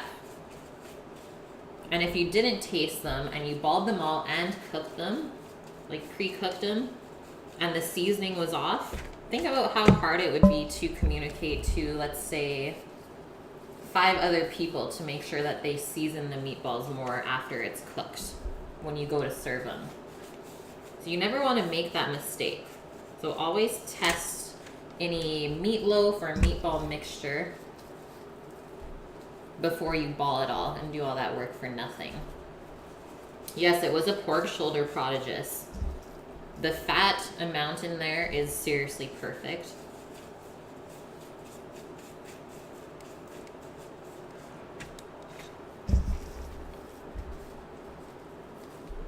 Armored, you had a post come across your Facebook and your first thought was Kate can cook this. Fondant potatoes. We actually did those not long ago. I love that you thought of me. That's freaking awesome.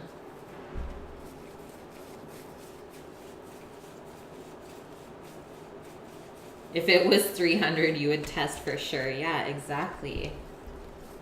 Can't mess with that stuff. Your max is about 22 to 28. So the sheet pan that I have here, this is called a half sheet pan. And the batches that Sam and I would typically do, I'm just gonna make a little bit more room on here. Totally okay if these touch, because we are not cooking them on the sheet. The batch that Sam and I would do, we would do equal to 5 of these sheet pans worth for a batch. And we'd probably have to do that twice a week for the restaurant. And consistency is always key. So we'd always have to make sure it tasted the same, because your ingredients do vary. Looks like some type of binder. So yeah, Rook, these are like an old school meatball recipe. And I think this is my first ever time using a recipe with like bread and milk in it, along with the eggs. But the flavor is really freaking good, along with the texture. So I'm pretty excited for this. This is like a Nona's recipe. Italian grandma. This is how she would make her meatballs. And just that hint of chili flake is perfect to cut the fat in here. For the meat shop, you would do about 40 pounds of meatballs. Oh my goodness. 140 pounds of sausage, 60 pounds of patties for a Friday. Yeah, that's just for a Friday. You missed the binder mixture earlier. Yeah, it was a 1/4 cup of milk, 3 slices of stale bread, and about 1/2 cup of breadcrumbs. But our ratio of meat is more than the recipe called for, so we definitely have less binder than what it originally had, which I am okay with. I'm pretty excited to see how they turn out once they're cooked in the sauce. And think about how it's going to impart that meaty flavor into the marinara. So even though it's just a simple tomato sauce, cooking the meatballs in it to finish them is gonna even season the sauce. So I like this. This is another thing I don't usually do, is I usually cook them separate and then just mix them at the end when I go to plate. Yeah, get the stale bread with the mold on it. Free penicillin. Tips from Rook. Yeah, just kidding, guys. Please don't. Do not try that at home.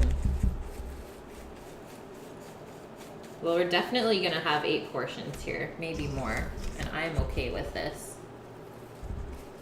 Probably by the time these are cooked, get 5 balls a person. So I'm doing rolls of 5 anyways. So this is gonna be a good way to see how much we end up with.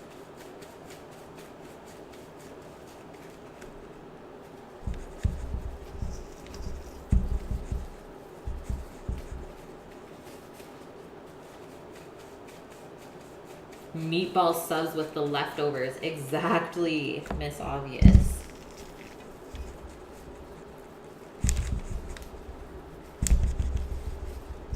It really is a small form of penicillin, but not anything worth cooking with. Yeah, don't do it, guys. The panade isn't so much a binder, but that it inhibits protein chain formation, and the starch from the bread and milk get to lubricate the protein strands. I love that. It's a very well-educated way to put it. So yeah, it's not just there to keep the meatballs together. It actually helps with the texture as well. And in my mind, I think that the panade always is just gonna make the meatballs tough, when really it was the opposite. But whenever we worked in restaurants, we always did gluten-free meatballs, so that there was always at least one thing gluten-free that obviously a celiac could eat. But yeah, the texture is a lot different when it's gluten-free. Obviously, it's a lot more meaty and actually a bit more dense.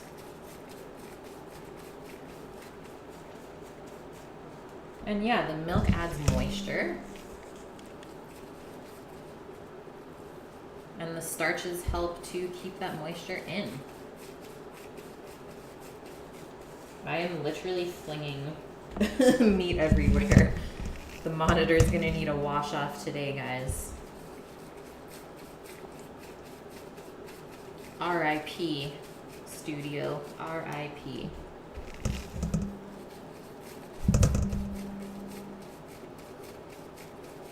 So we don't have to start frying these right away. We can set them aside. It's more important to get our sauce going first so that it has time to cook out.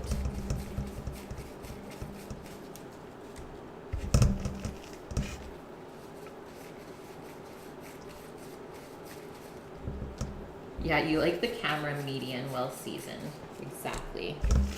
Definitely got a tray of balls. What do we got here? 1, 2, 3, 4. So I think we'll have exactly 8 portions of 5 meatballs each. Go Kate. See? I had to make that call to put in that little bit more meat. Otherwise it just wouldn't have been the same. Margarita spinner pizza. What is that? Sounds unreal. We had pizza for dinner last night. We went back to the wood-fired place just because the drive is so beautiful and it was such a nice night that we just sat outside. I had a cider and a really delicious pizza. The special last night was chicken carbonara. So freaking good. There we go. How is that though?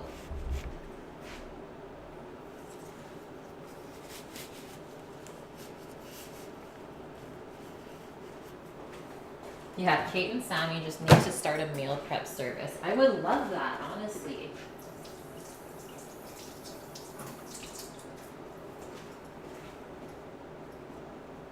%100% wood. Okay, let's just set those aside and we can start to chop up our onion and our garlic. But we will brown these off as soon as the sauce is all put together. Might as well get it done earlier rather than later.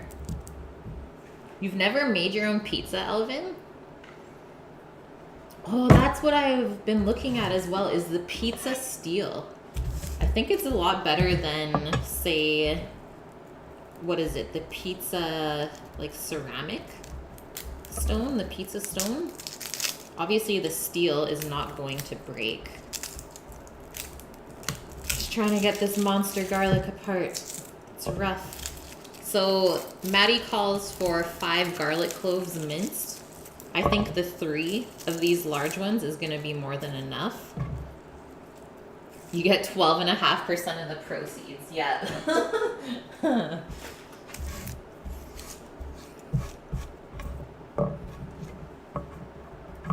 Prodigious, you still don't know what you're going to do for dinner. Well, I don't think it's too late to do meatballs and spaghetti. Obviously, you don't have to make your own pasta, but it's not that hard to make the meaty balls. We're just gonna mince the garlic into the sauce, and then for the onion, we're just gonna finely dice it.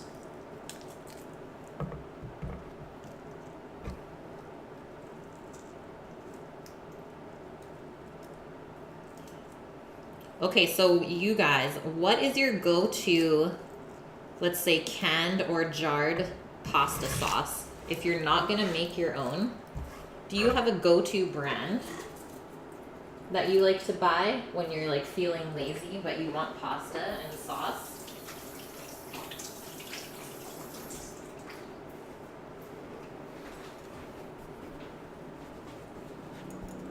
Rayo's. I don't know if I've ever seen that one. Maybe. This is mine though.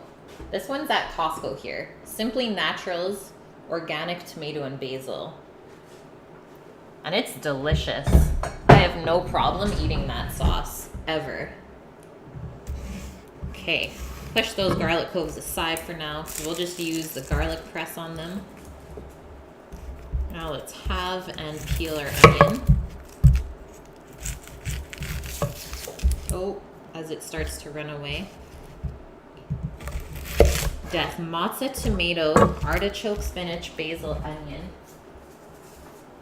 Oil, pepper, salt, oregano, and burgundy wine. Oh my goodness. That is a pizza. That sounds delicious. You don't have a go-to brand other than Costco's pesto. Yes. Costco's pesto is legit. And it stays for quite a while. You either make your own or in a pinch make aglio e olio, aka garlic and olive oil. Costco sauce is pretty damn good. That's how I feel. They bring in some really awesome products that I think a lot of people don't really take advantage of. Instead of just going to Costco to buy like all the crappy processed stuff, maybe buy stuff that's actually made well.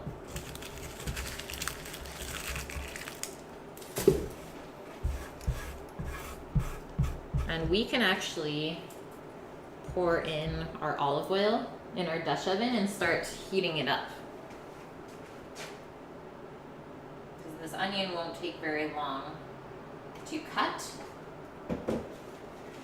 And let's go for like just over medium heat.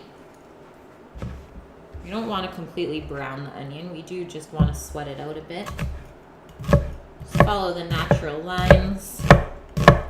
Make nice little slices to start.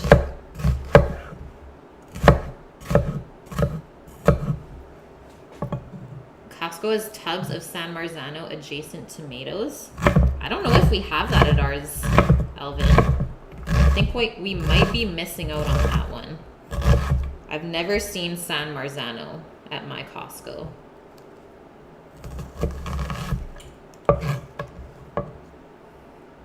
You just bought a huge halibut from them. Nice, yeah, that's what my mom made yesterday. I bought her a nice piece of halibut from Costco.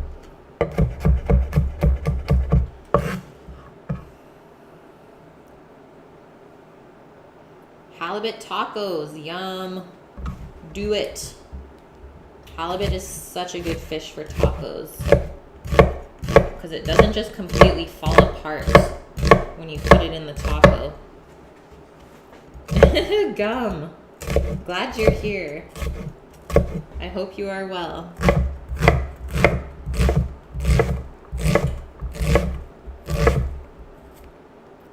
Careful when the onion starts to slip. Just be aware. Maybe go a little bit slower so you don't chop any digits off. Oh, you've actually grown San Marzano's death?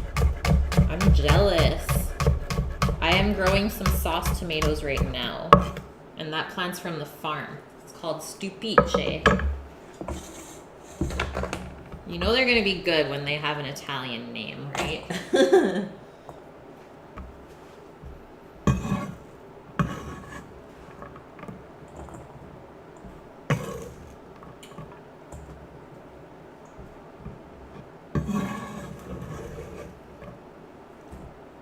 Guys, I actually did not cry from cutting this onion today. That is a miracle in my books. Okay, there's our onion. Hi, Pashi. How is our oil? I think she's ready. So what we want is just a wooden or a plastic spoon. Let's go over. You hear a nice sizzle when you put your onions in.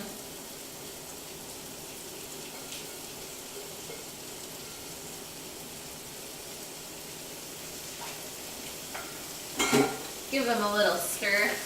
And we're not going to put the garlic in right away because it will want to burn. It's just a little bit more sugary than an onion. So we'll cook this for a couple minutes and then we'll mince our garlic in.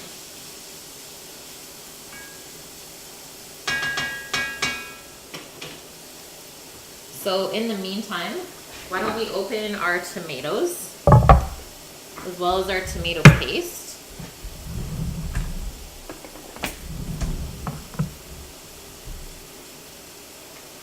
Yeah, the Italians know what's up.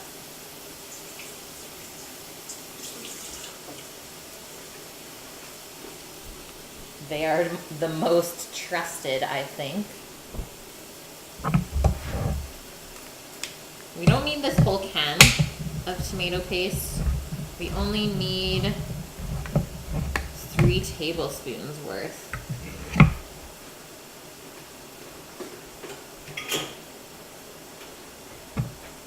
But we will need both of these cans of diced tomatoes. And what I'm actually going to do is just pass them through the blender to blitz them up. And that way, we will have tomato puree instead. So the sauce will be nice and smooth compared to chunky.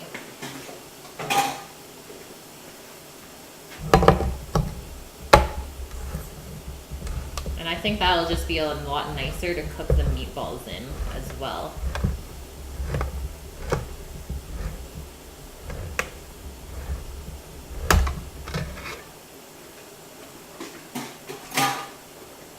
Ta-da!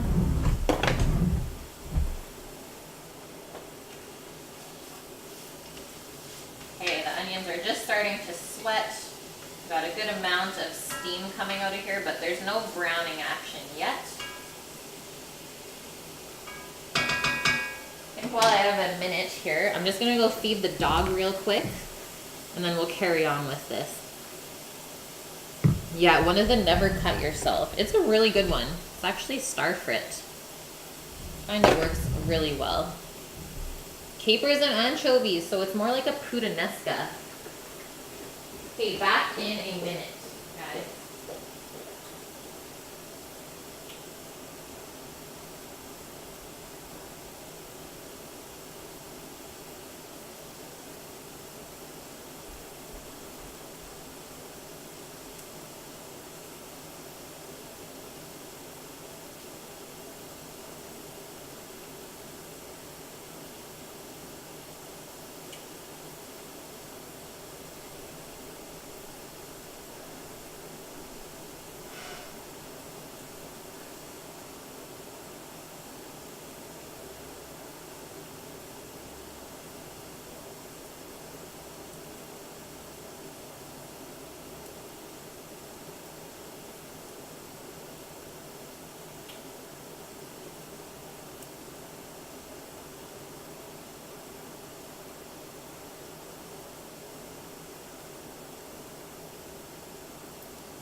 I'm here. I'm sure you could hear the footsteps. Gotta stir these up. They are just starting to brown a little bit in the center of the pan. We'll put the garlic in a minute or so. Man, I love puttanesca sauces. That's also underrated. Okay, here's our spoon for our tomato paste. Yeah, puttanesca is actually not that sweet. And you can make it spicy or not. Hunt's Diced. You like to add a can of the fire roasted.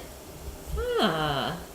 Yeah, we just bought this, I think it was an 8-pack from Costco. I really like the diced tomatoes. But like I said, I'm gonna blitz them. So let's put them into the blender. Just give them a quick whiz.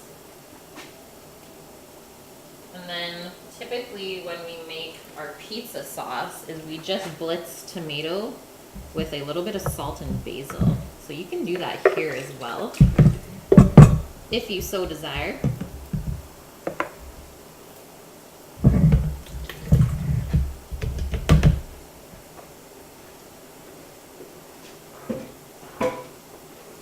Give these guys a little stir again.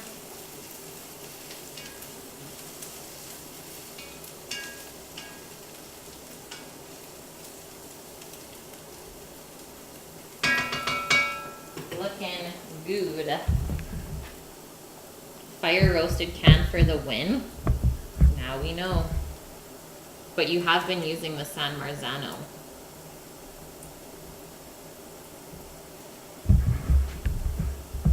Hot Rotel.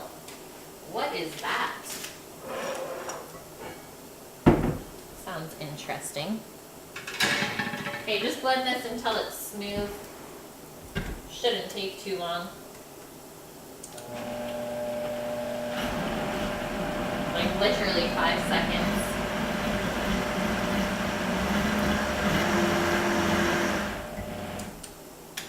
Done.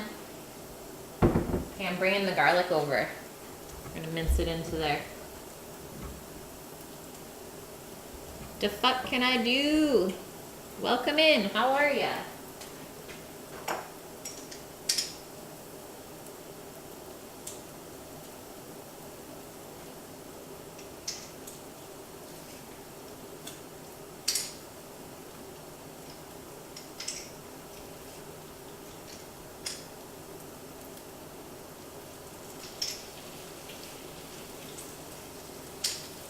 This is where we let the garlic press do all the work.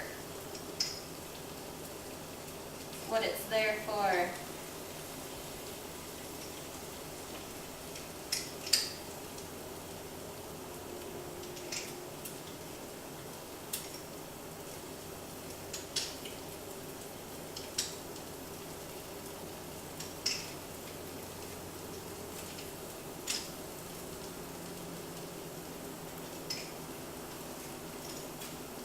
Yum.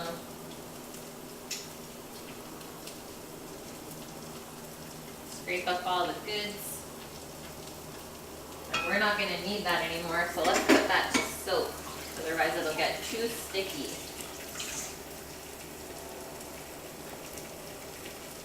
I'm actually just going to quickly text Sam to let him know that I fed the dog. Or else she might get double dinner, which I'm sure she would love.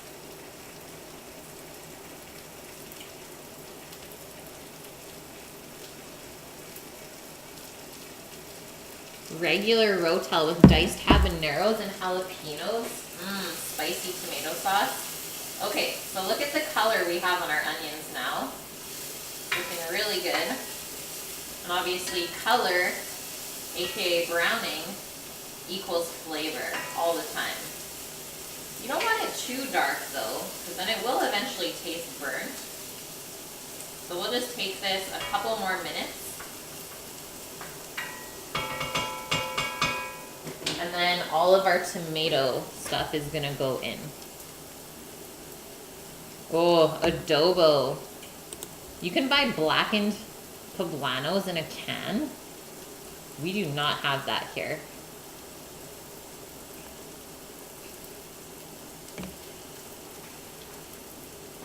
Okay, so we need to stir in the tomato paste first. Continue to cook it for about 5 minutes. Until it turns to a darker red, and then we'll pour in the tomato puree, the sugar, and the bay leaves. Bring it to a boil and then simmer it for about an hour. And that's gonna simmer all the way till the end of the stream, even when we cook the meatballs in it. Color equals flavor, fat equals flavor. By the transitive property of fat equals color. Craziness. Oh, the blackened poblanos need to be charred. Okay, makes sense. Add more bacon. Now, there's no bacon bits going into this. Just a simple marinara, which can be transformed really easily though. Okay, I think we're good with that. So 3 tablespoons of paste.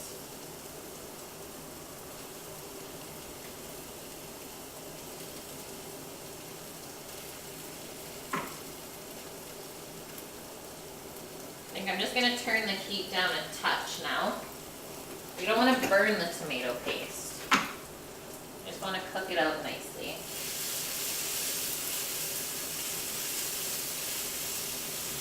And I might add just a touch more olive oil.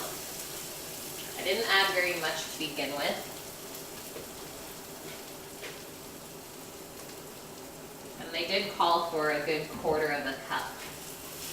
So we're going to kind of fry the tomato paste with the onions now.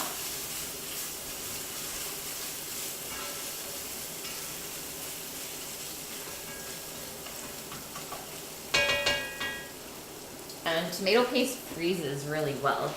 So keep that in mind if you always feel like you have that little bit extra in the can. And then I also found this little thing of tomato sauce in the freezer. So we'll use that up today in our marinara as well.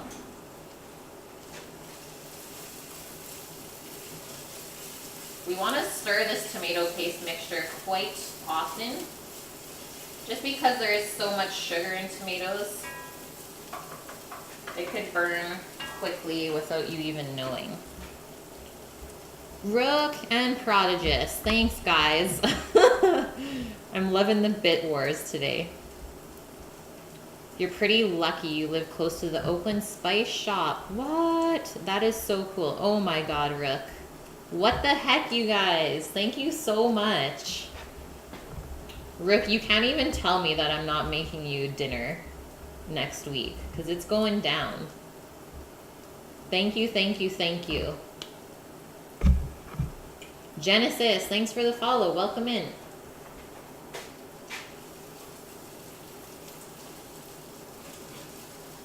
I'm actually starting to smell the tomatoes wanting to caramelize on the bottom here. Starting to smell more sweet than acidic, which is what we want. And if you're seeing any bits that are wanting to kind of burn on, just scrape them off. Obviously before they burn on. I think I'm good with that. It started to turn a nice rich red color. So let's add in our tomato puree. It's probably gonna sizzle pretty heavily.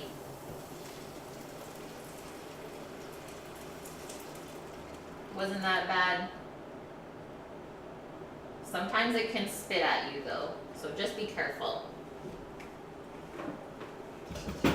Just because oil and water is not a happy combo. So let's stir that together. You don't have to go too crazy yet, because we are going to add some sugar as well as this little bit of tomato sauce. Random. Had to watch a quick ad. Oh my god, Prodigious. Just a quick ad, hey? Comes out with 1,000 biddies. Thank you, guys. Thank you, thank you, thank you. I hope that one day I can cook for you. That's all I can say.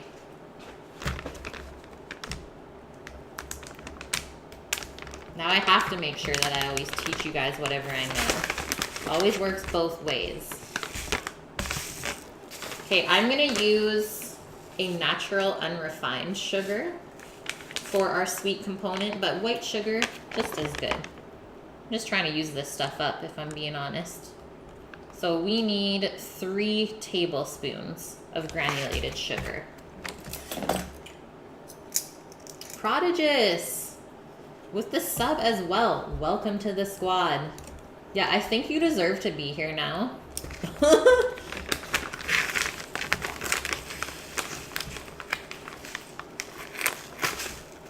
You can use white wine and creme, but with red wine, the tomato paste for marsala makes magic.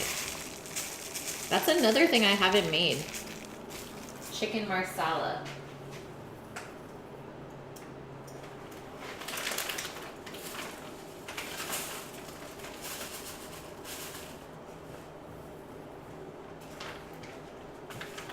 That's the Sammy.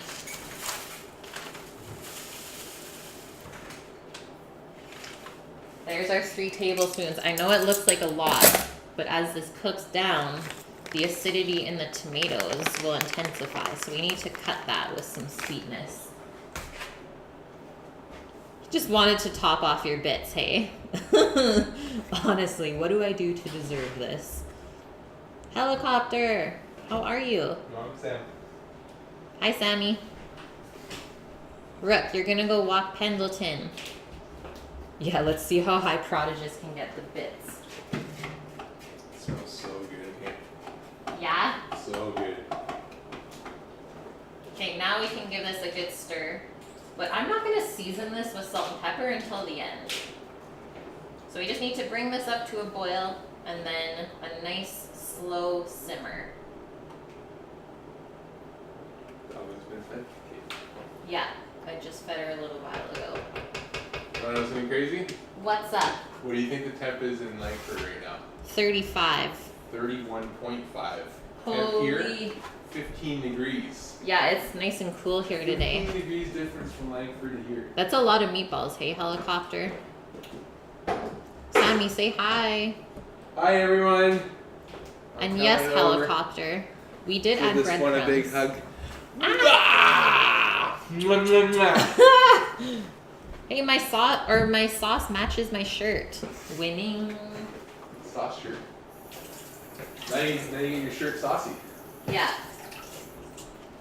I get sauce on the shirt, it won't matter. It'll just blend in. Yeah, that's what you want to hear. Sauce smells so good. Okay, our next step. So we made our pasta dough, ground up our meat, made the balls, started our marinara. So the next thing I put on the list was to roll out the pasta. But you know what? I think we should cook the meatballs first and then leave the pasta to the end as well as the salad. Do a little pre-cook on the meatballs so that they're just ready to drop into the sauce when we're, let's say, about half an hour out. Yeah, attacked with kisses. It's a lot of meatballs. Well, 8 portions for 5 meatballs per person. And keep in mind, they will shrink a little bit when they cook. Prodigious, you like the onion? Okay, let's get our big cast iron. We want lots of surface area here. Take these guys out of here. Just move them over to the side.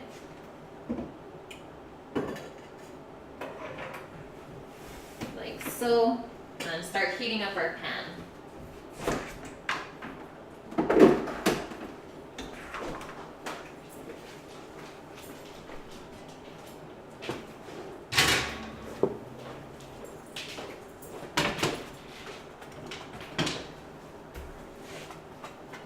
Just gonna turn that to the side, I think. So medium-high heat. Because we're not fully cooking the meatballs right now. We're just wanting to get that nice golden brown sear. Which is what, guys? Flavor. Browned fat and sugars equals flavor. Every single time. Every time. Helicopter, such good questions today.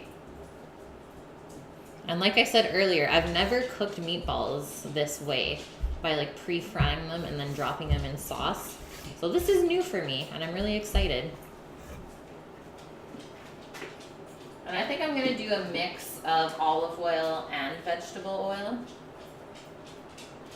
Just because sometimes olive oil can get a little bit bitter if it gets too high of a temp. So it's nice to cut it with something with a little bit higher of a smoke point. Yeah, he's on the ball today. I love that. And what I'm gonna use here in the pan is just some leftover oil that we previously used to sear beef.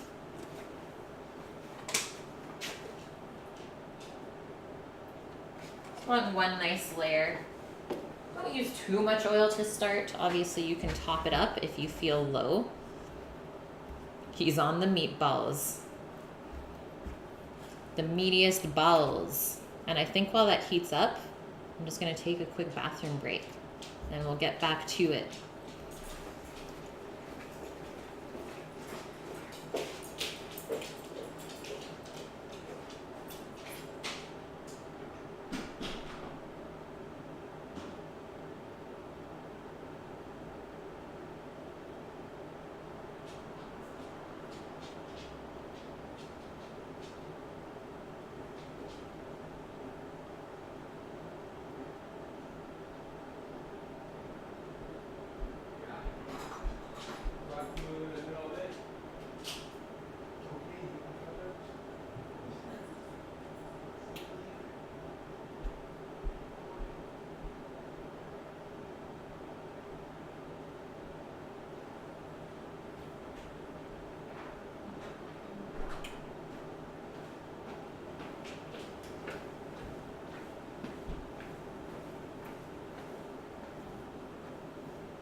It's true.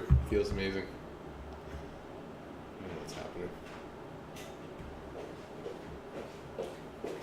Hey, Huh? that's a wild Sammy. What? What? Run away. Run away. Who let this guy in? That's what happens. I can't cook anymore. Okay, it looks like our sauce is starting to come up, which is good. Looks good. It's thick. It is.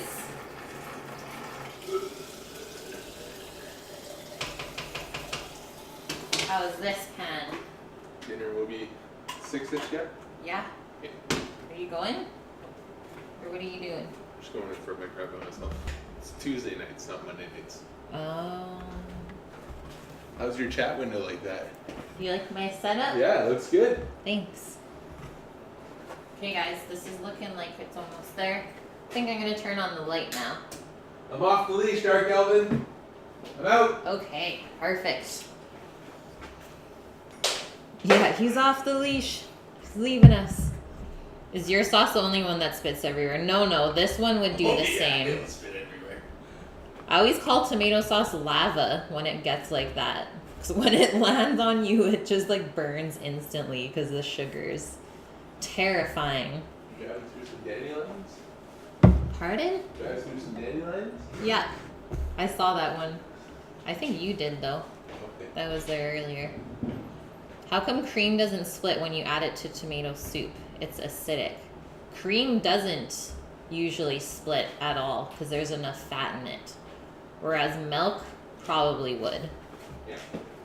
Okay, our pan's hot. We probably want a splatter guard because these things are pretty fatty. So let's drop the first few in. I think I'll just turn this down a touch.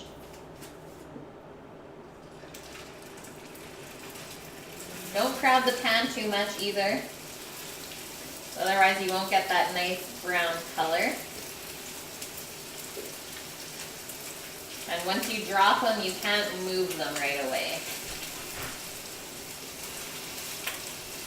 I think something like that is good.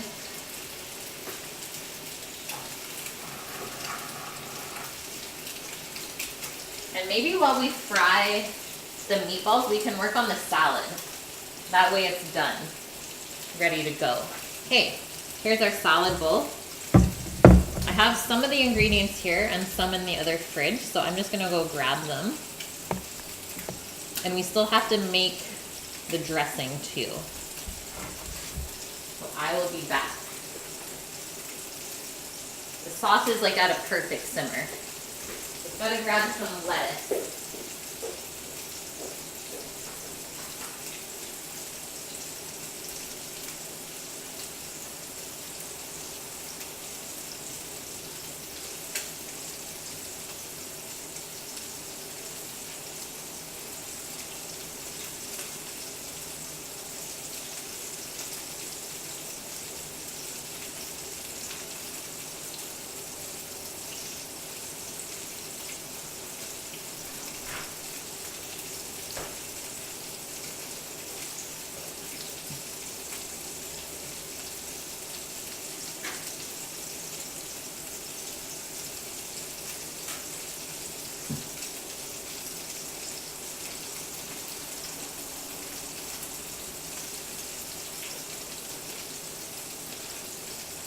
The smell is too good to leave yet, though.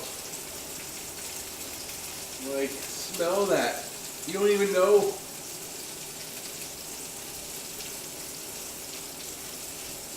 Holy.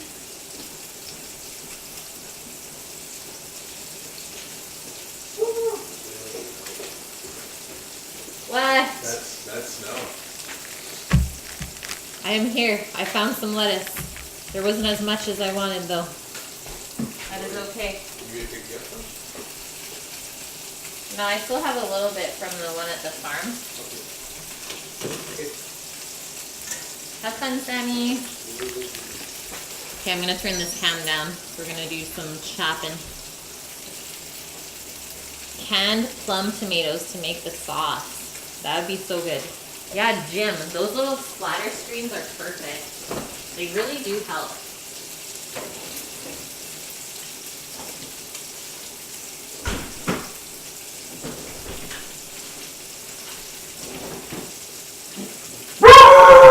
Gosh! Don't make No. She hates Sam's bite. So obnoxious.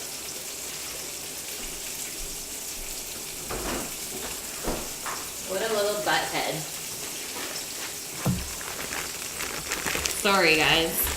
I'm sure that was retardedly loud. Okay, so I already have some lettuce washed and chopped here from the weekend. We're gonna use that up. That can go in the bowl first. And it's totally okay if it's chopped a little bit smaller. You just shat your pants. Me too. I was not expecting that. What the hell is going on? I'm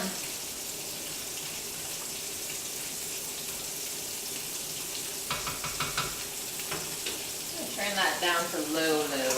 Let's check out these balls. So they shouldn't stick if they're ready. That looks great. Give them a little flip. And I think spatula is out, tongs are in. Cow lover, thanks for the follow, welcome in. Alvin, that's how you feel when I'm finished a meal? He's upset.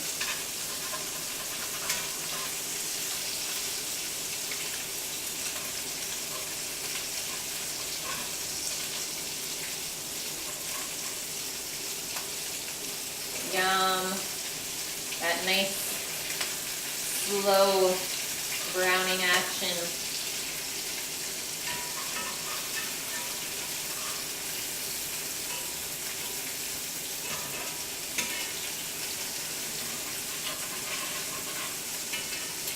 Smells really freaking good. And the cheese in here also helps to brown them, right? Tongs are the new black. Okay, so that guy, let's chop all the lettuce first and then we'll wash it. I'm gonna use all of this. This is just romaine and this is the head lettuce that was massive from the farm. And we'll just slice up a little bit of red onion as well. They do look incredible, hey? You would still eat them lemon, pork and all. That makes me happy. Okay, so easiest way to do this, if your leaves are pretty big, kind of do one rough chop down the middle. And I usually like to go around 1-inch sized pieces, just to make it easier to eat. What cheese is in it? Grated Parmesan. We did it finely grated so that it distributed really nice and evenly. That is a core.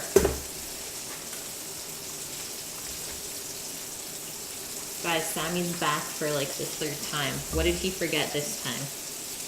So this one, because it's even bigger, and let's just watch for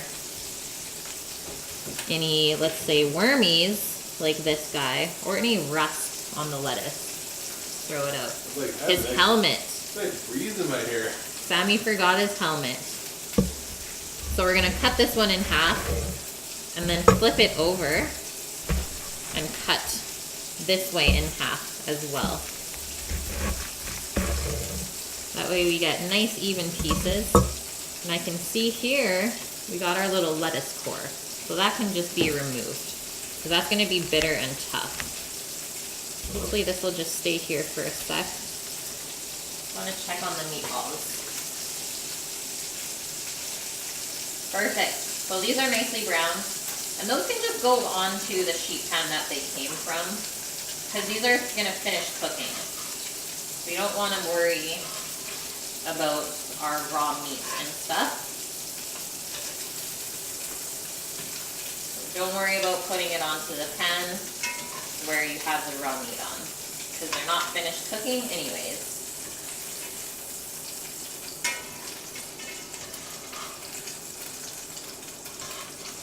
Let's put the next batch in.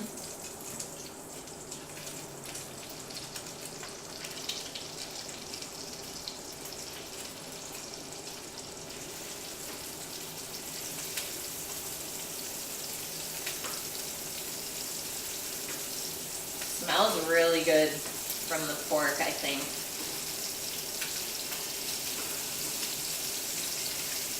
Perfect.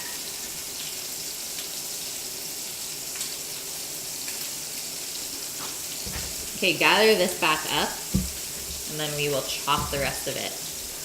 Yeah, no helmet, that's a penalty. Cook with Sammy bonus episode.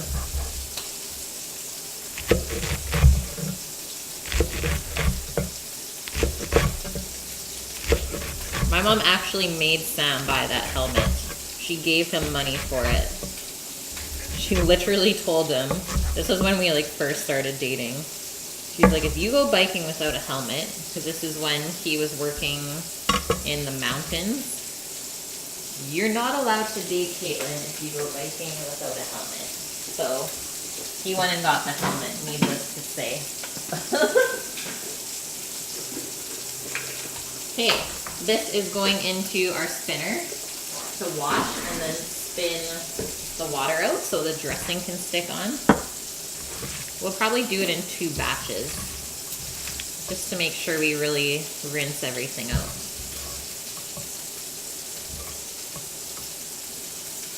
Perfect. And definitely watch if you see any pieces of lettuce that need to be picked out. Yeah, that is commitment.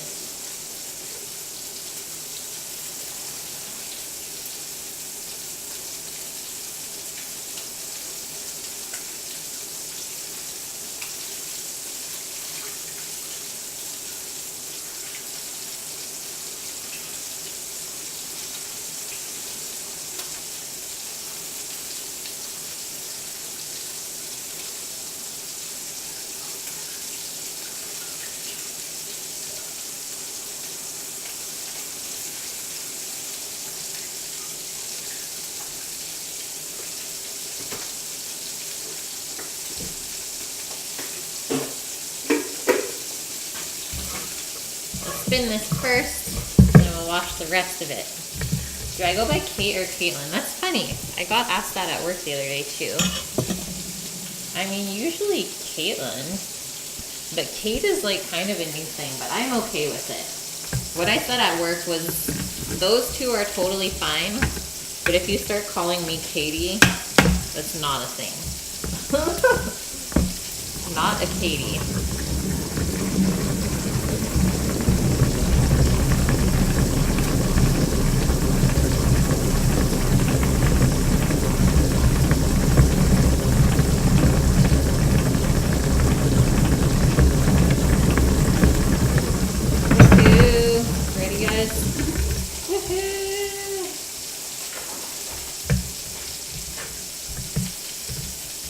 Perfect. Look how much water came out of there that you would have had on your lettuce. No one likes wet lettuce.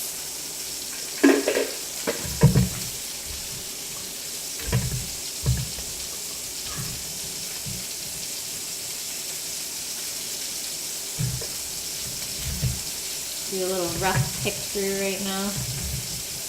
Looks good though. Okay, let's check the balls. Probably time for a flip.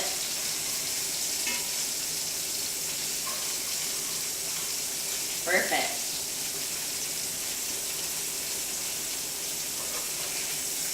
So much happiness in here.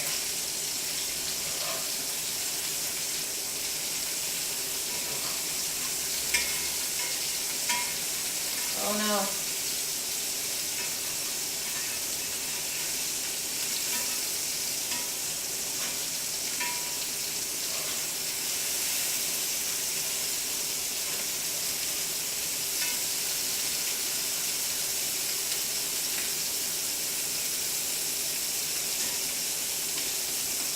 Round 2. Yeah, your meatballs sound great. I'm so excited for this. Probably going to be the best meatballs I've ever eaten.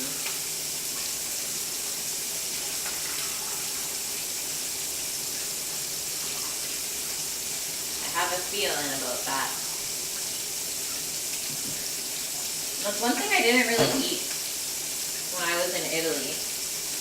Like, I don't even think I had a spaghetti and meatball dish. Or like any kind of pasta with meatballs. Maybe I missed out. Maybe that just means I have to go back though, right? Can't always do it all. I think it would just get too expensive.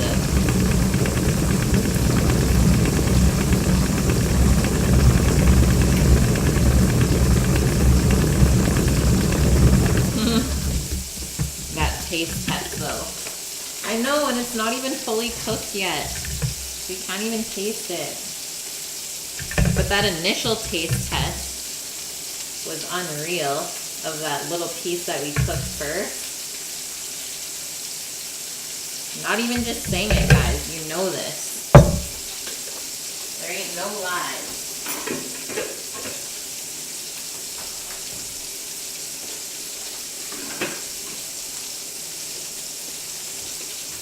Biggest bowl of salad ever. Am I right? Yeah, I need to go back. It's true. That's why I got a job, guys. So I can pay off some debts and go traveling again.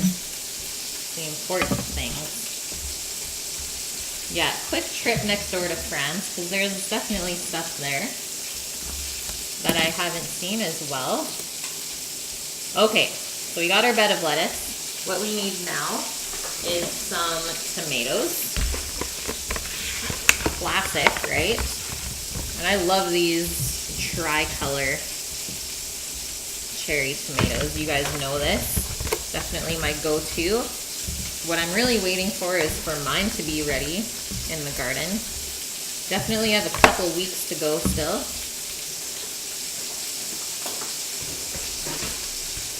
Okay, let's see our meatballs. Sounds like they're ready, and it definitely looks like they're ready.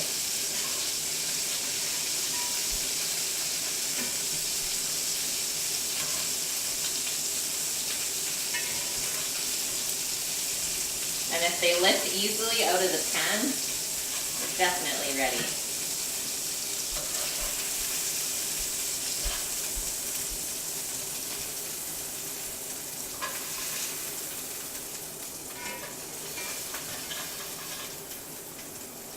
Oh no, there's a little piece.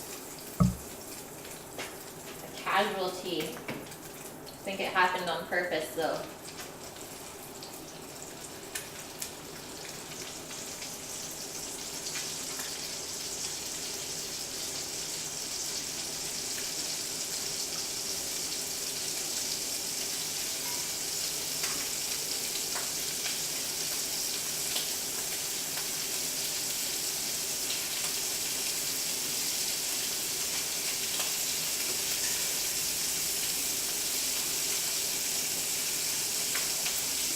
Yum.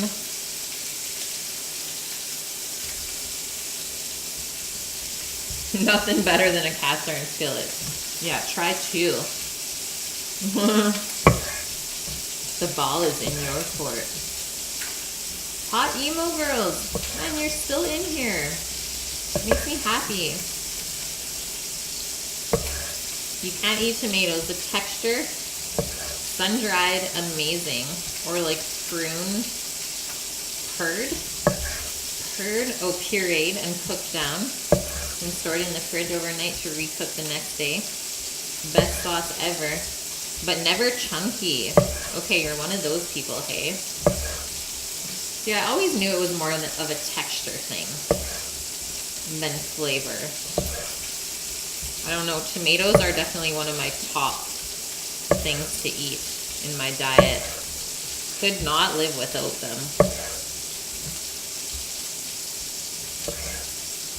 Your body's like, no, get it out. That is weird. You have 8 cast irons? Oh my goodness. I have 1, 2, 3, 4, 6. So I guess I'm close. Yeah, definitely a little bit of jealousy in chat now, emo girls. Yeah, some of the tomatoes have gone sickly. They're yellow. What are we gonna do if they're not red?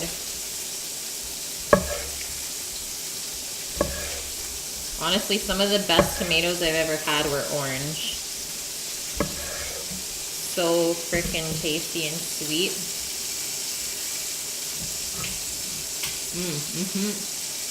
And how's it going, Mike? Hope your weekend was well. Cooked tomatoes are better for you than raw? Probably. On a molecular level. I love that. Yeah, raw tomato with salt. You're like Sammy. I don't think tomatoes need salt though. I always just eat them as is.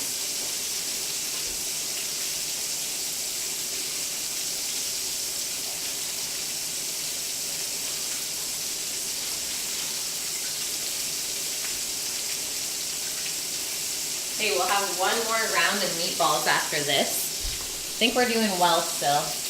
It's not going to take us very long to roll out the pasta. What else we have to put in our salad? We need some grated Parmesan cheese, I think. Or sorry, that is for the dressing. So I need to slice a little bit of red onion.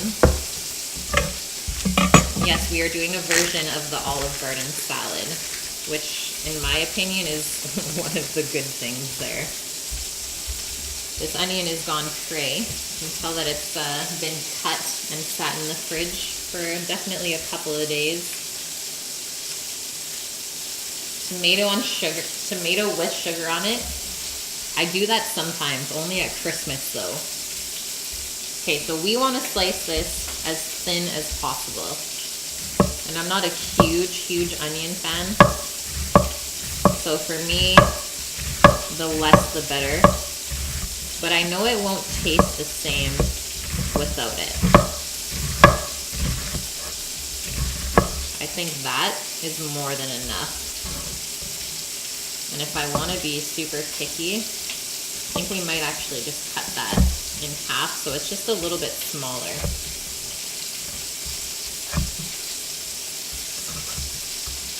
Boom, that's it.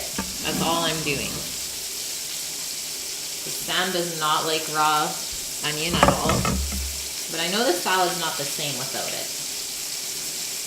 So I will humor the recipe. Yeah, enamel is so good for sauces. I'm starting to realize that, emo girls. Let's get a clip on these guys. Oh no, he tore it a bit.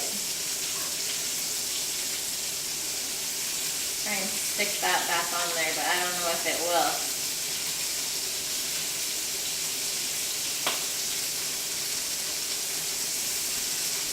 Yum.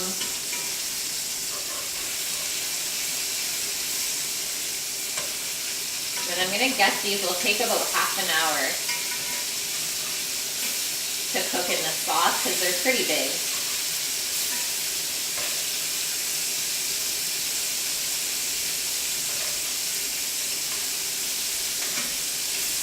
heavenly.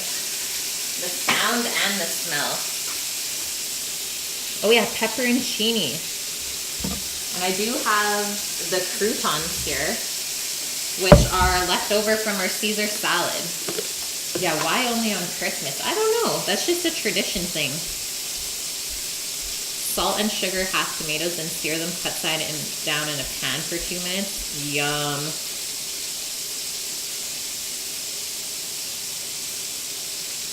Bune, I didn't even know you were still here. Thanks for everything, Bune. I hope you have a wonderful night. Okay, so let's sprinkle our croutons on. And don't worry, the dressing is going to be on the side, so we're not going to make these all soggy. That would be a shame. Okay, just the pepperoncini. Slice a couple of these up. And we're going to quickly make the dressing.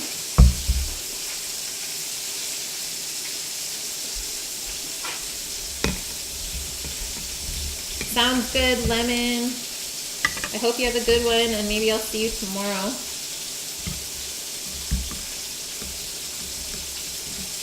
Every time you watch, you think to yourself, what a nice cutting board.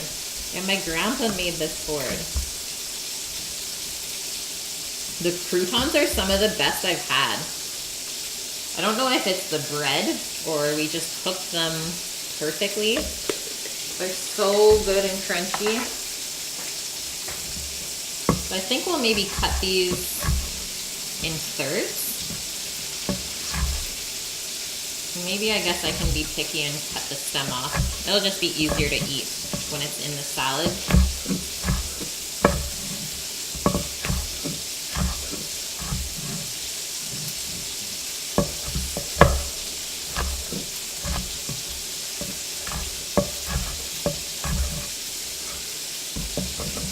These are going to add a little bit of spice. They're not that spicy, but a really nice brine flavor to the salad.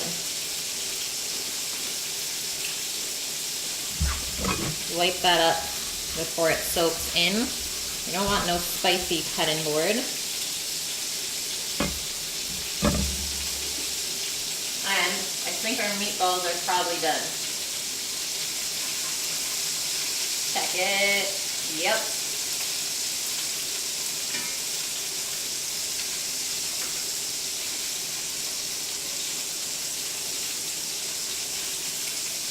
Oh no. What you don't want to happen.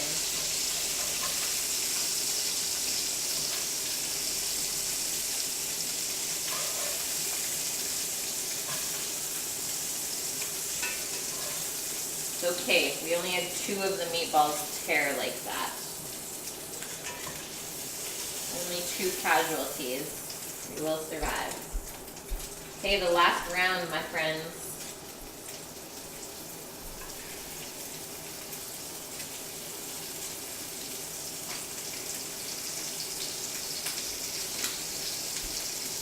That's it.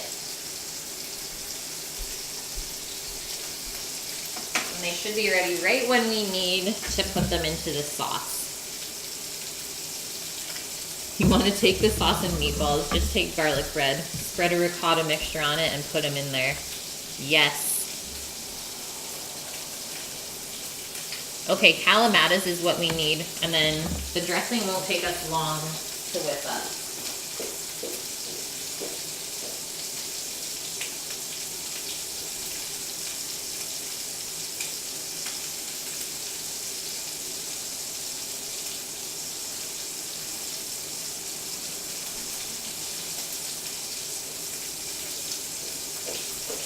It just says sliced black olives, but I think the calamatas pitted is going to be the best option.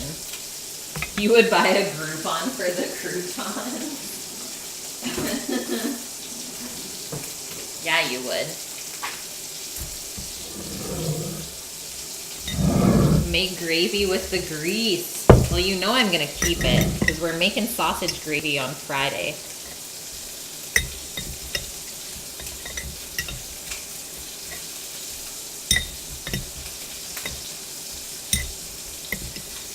Yeah, taste the gravy.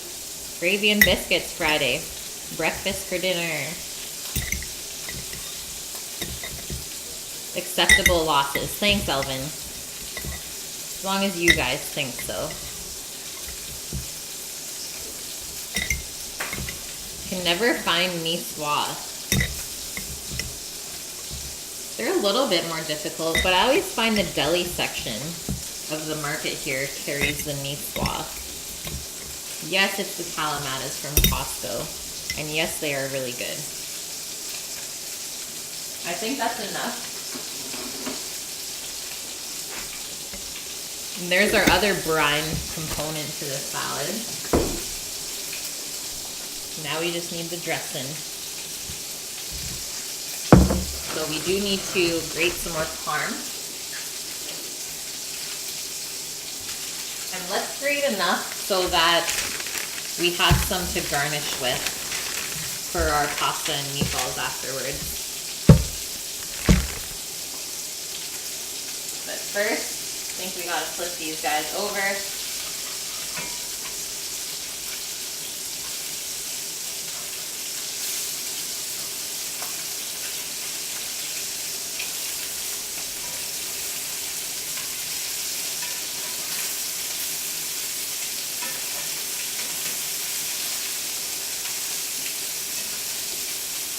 My internal timer is on fire today. You have your Costco calamatas right next to you. Emo girls, you knew a kid that would come to school with a cup full of gravy and 3 biscuits and just eat and sip. Yeah, you're from Georgia. It all makes sense now. Country ham biscuits with mustard and strawberry jam. That sounds unreal.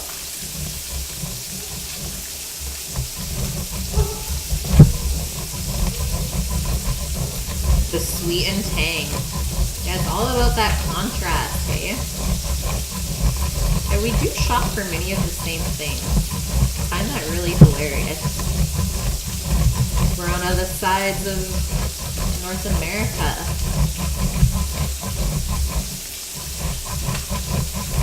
We only need 2 tablespoons for the dressing. But like I said, we'll need a good mountain to garnish with later. So let's do way more than we need. The hate you have for the cheese graters? I don't find the parm too bad to clean off, but the cheddar and like the softer cheeses for sure, not that fun. And plus, yeah, you can cut yourselves really easily. That's literally it, Elvin. Sausage gravy, just bechamel using sausage fat. There we go. Parm Mountain has been achieved.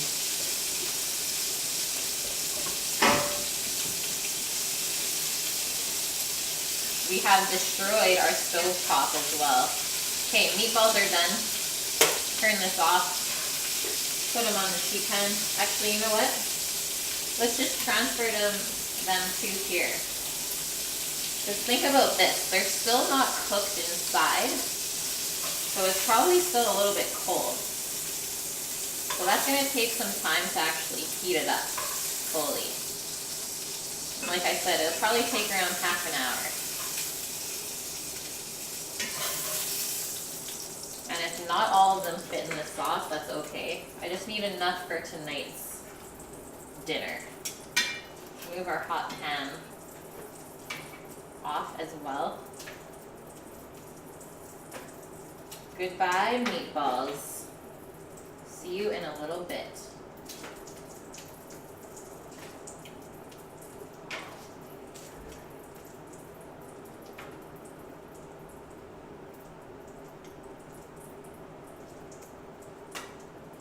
So if we get half of them in here, I'll be happy. And then I'll probably just bake the rest out of the sauce. But who knows? We might be able to stuff them all in here. How risque are we willing to be?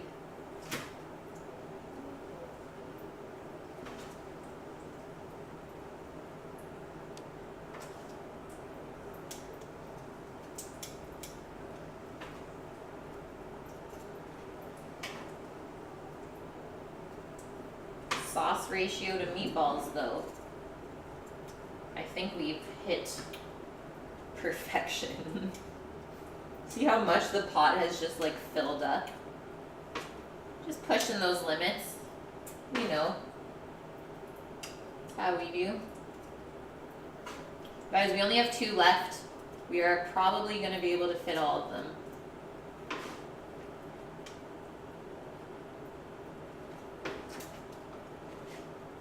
Holy. Not even sorry. Oh my goodness. What is even going on in there?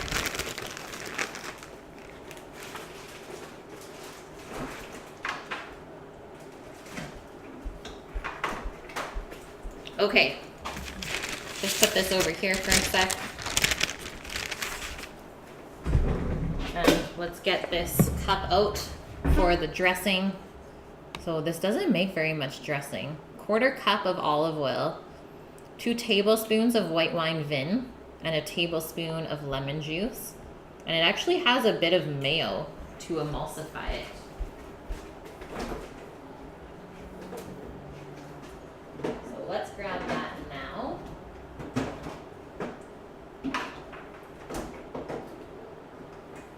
And then I'm going to take the pasta out so it can kind of come up to temp. So we need to start rolling this ASAP. Half an hour left. We're cutting it pretty close.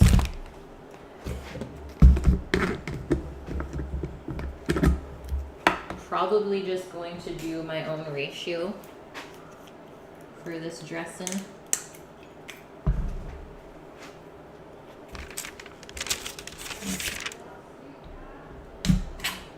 Bam. Liz, cold showers for the win. You have all of it besides the lemon juice. No.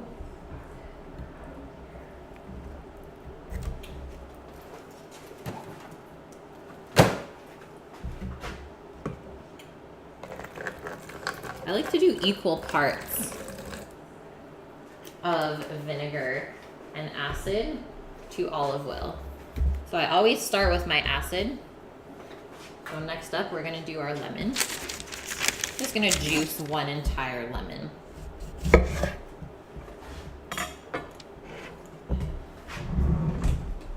You like to make your own dressing? Me too. It's always way better. Hellmann's, the real stuff. You've been messing with taking the mayo out and doing Greek yogurt. That is a great option as well. You also like replacing the sour cream with it. Yes.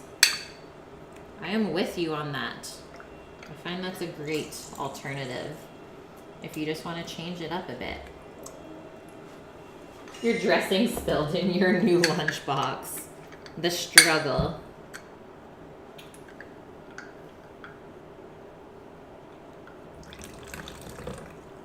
Miss Obvious, you're a little bit jealous.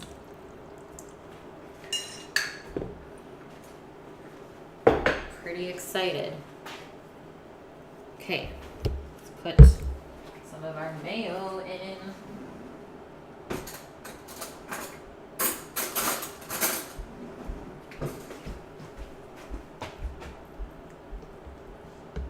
Just gonna do a scoop like that. That's probably like 4 tablespoons.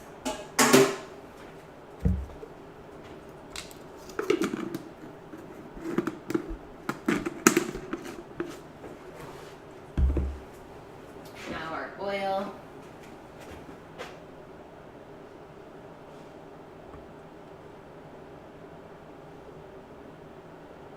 Let's do that.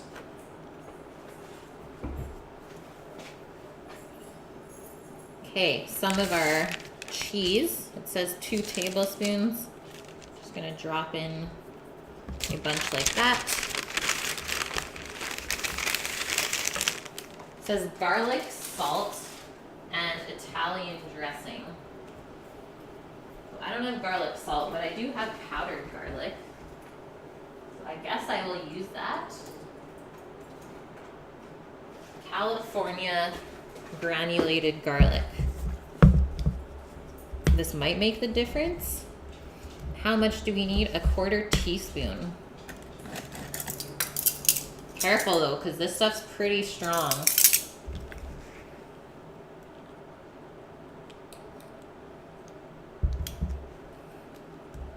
Yeah, Posh, come back. Come back to us. And Italian seasoning, which I don't have, so I'm just gonna do oregano leaves. And I think we'll get some nice basil from the garden to garnish our meatballs with afterwards. Maybe a touch more.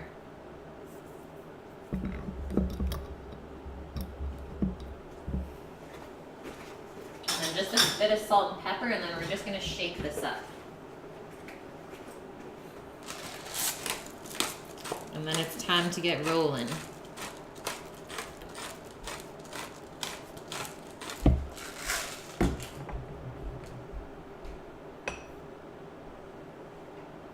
Probably a good 1/2 teaspoon there. Put our lid on.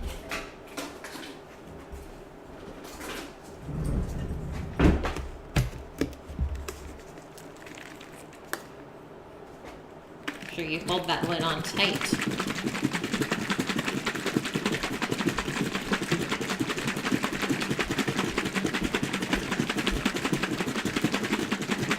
Hey Bachelor, how are you? Hey guys. That looks evenly mixed. What, Liz? What's the matter? Just making up a dressing. Get a taste here. See if it needs anything or if it's perfect. Mmm. I like it. Really nice and briny, which is what I'm going for.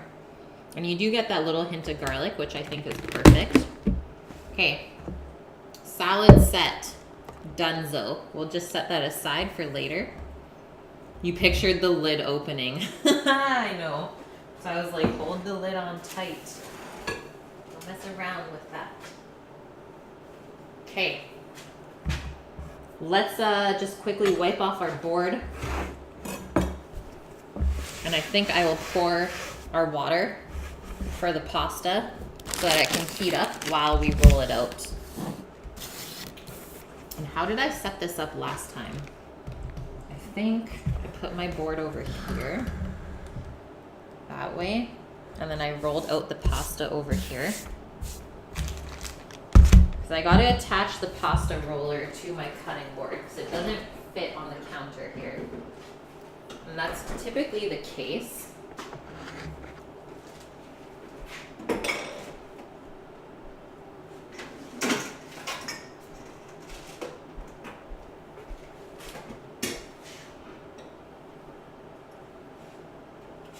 Getting that out of the stove. Gotta make room for our pasta pot. So hot water. Hi Shadow, how are you? And then we're gonna salt this as well. A good tablespoon. Make it taste like the ocean.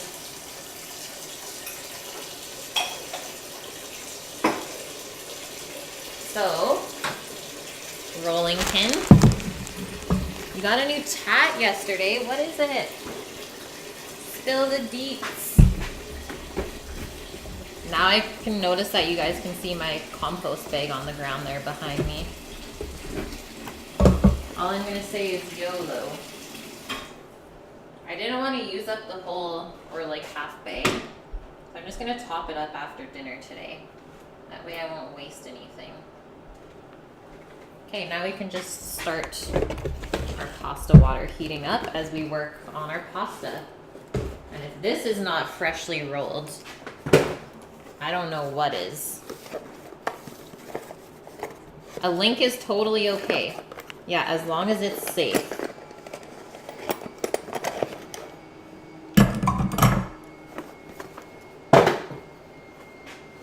So we gotta turn this this little guy.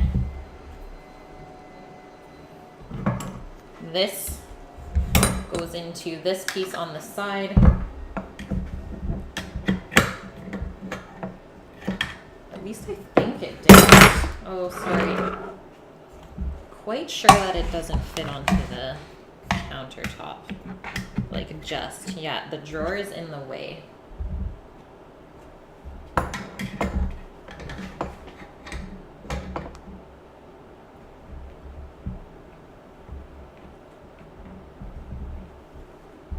Sure, it's nice and tight as well, because obviously you don't want this flying around.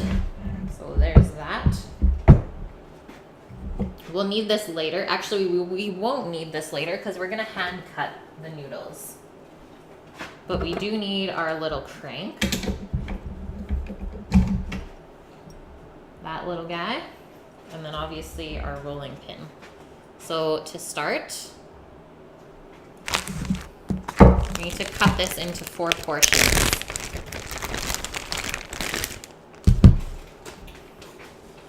I'm gonna check out this link first before I get messy. Cool. That's a really, really nice looking tattoo. Like, it's definitely well done. Looks so good.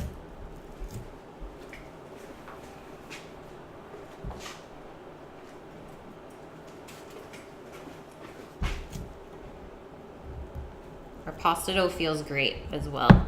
Definitely rested enough. So you can see all the layers that we built up there.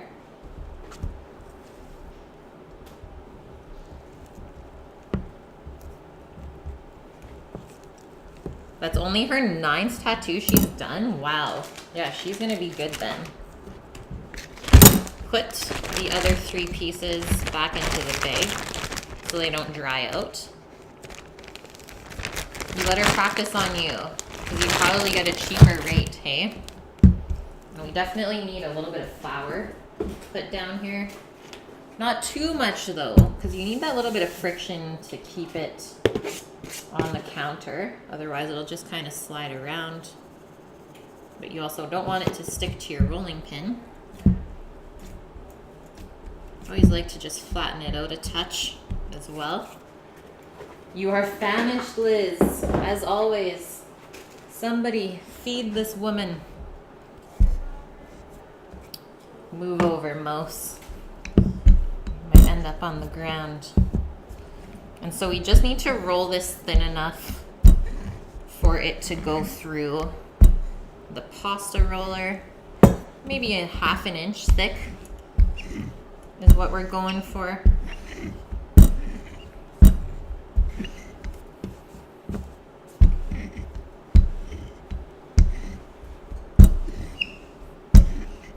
The color of this dough is crazy though, hey? It's so yellow.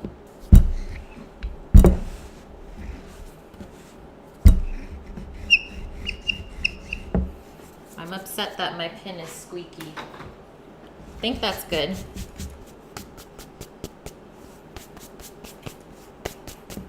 Looking like a pizza slice, yeah. Put the sauce and meatballs on top of that. So first step, always turn your roller down to 0. Should be able to push it through.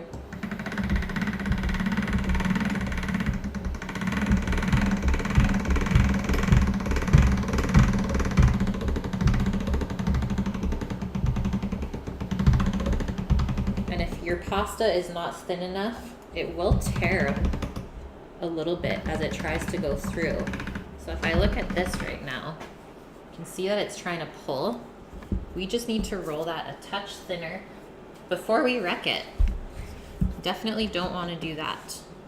I'm gonna take some of this flour out though. This is hella cool. Glad you guys are liking it. It's one of my favorite things to do. I just feel a little bit rushed for time, that's all. As long as we get 4 portions for dinner, that's all I'm worried about.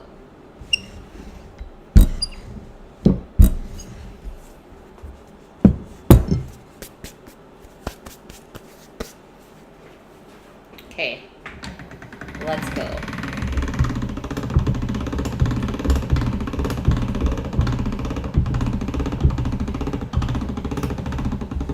Yeah, you'll be making pasta by hand until you get one. They're a really good investment. Okay, we're gonna go all the way up till 4. So 0, 1, 2, 3, 4. It does get easier once you initially roll it out.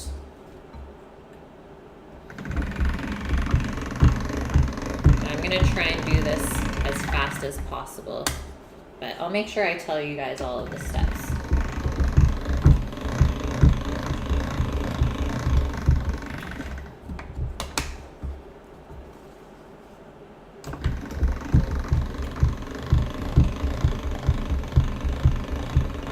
So that is 4.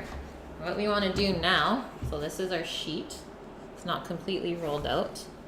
Let's go over here. We need to fold it. Obviously, you don't want too much flour on here because you want your folds to stick together.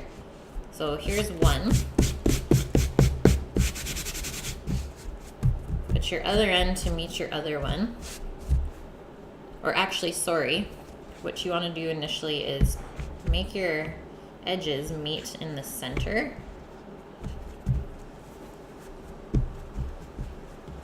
And then fold that. And then we're gonna roll it out so it pulls through. And then we're gonna roll it in the opposite direction. So we were rolling it this way last time. Now we're gonna roll it this way. And this is gonna make your pasta nice and smooth.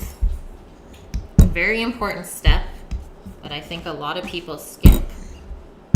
And then when they go to eat their pasta later, they wonder what went wrong. Probably skipping this step.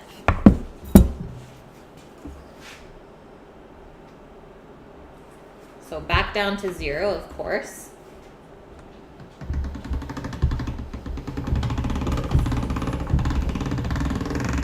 Melanie, pasta. Yes.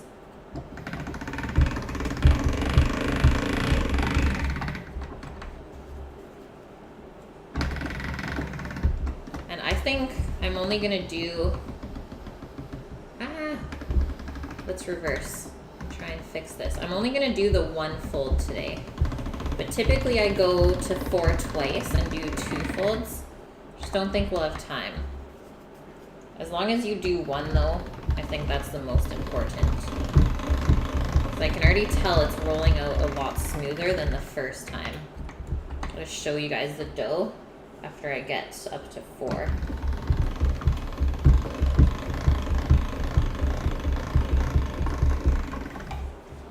So compared to when I first showed you, this is really, really nice and smooth. Can't really see any imperfections into it. We're gonna go all the way up till 8. The roller does go to 9, but I just think it'll make it too thin and the noodles might fall apart.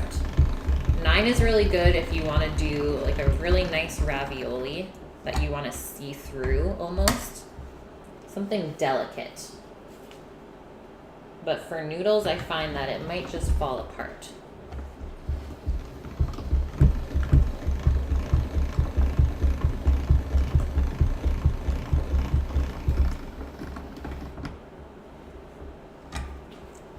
If you notice the dough sticking together a bit when it comes out, you can flour it now, since we're not going to fold it anymore. So we don't have to worry about it having to stick together, because that's what we're trying not to do now.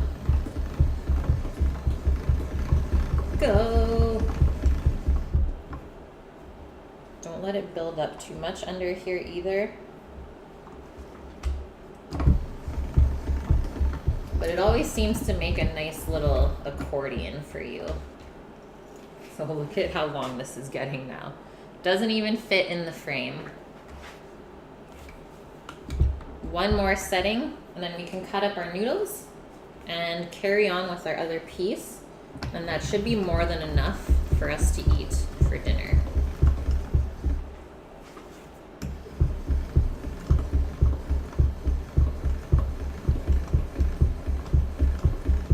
The good thing is these noodles take less than 5 minutes to cook.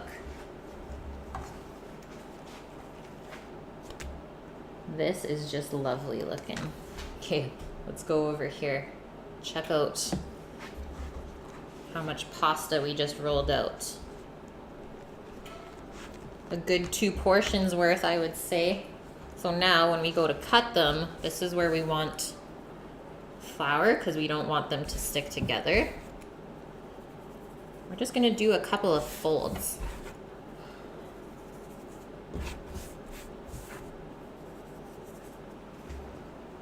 So let's fold it in half.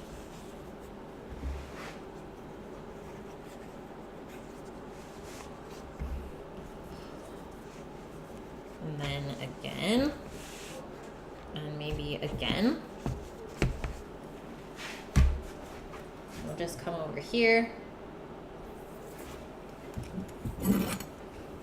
And since we're doing tagliatelle, like I said earlier, the beginning of stream, you can go up to 1 inch thickness, so something like that. Or I usually do like 1/2 inch.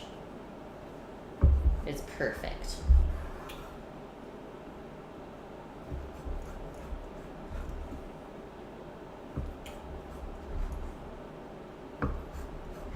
You do want to cut them all the same width so that it cooks the same. And then just kind of fluff them up, or if you want, just grab them, take them in the center, and then you can leave them this long, which I like to do. I like to push the limits like that, but making sure you kind of unbunch them first, because as they sit, it's still going to absorb more flour, which it can stick together, and then you don't want to be cooking this messy pile of noodles that's all stuck together. You with me, guys? I'm just going to transfer these onto a sheet pan, and then we'll cook everything at the same time.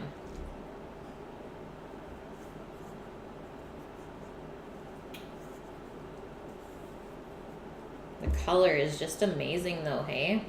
I think that's the best part about making fresh egg pasta. If we want to, just sprinkle a touch of flour over this before we let it sit. And that way it really won't get bunged up on us.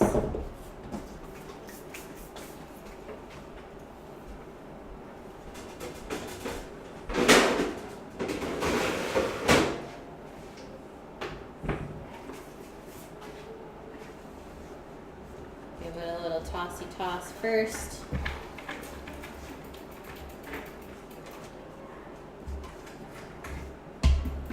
And there we go. And you can just let it sit out like that. Since we're going to be cooking it right away, it's not actually going to dry out that quickly. Moving on to round dose.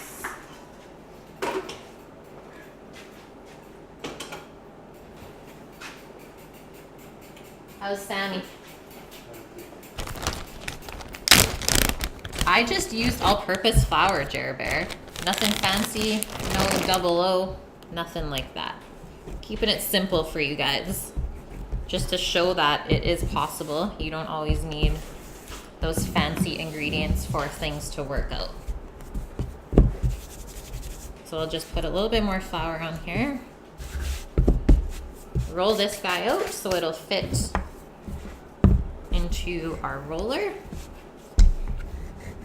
and then go through the steps just like the last one. Make our pizza slice, as Liz says.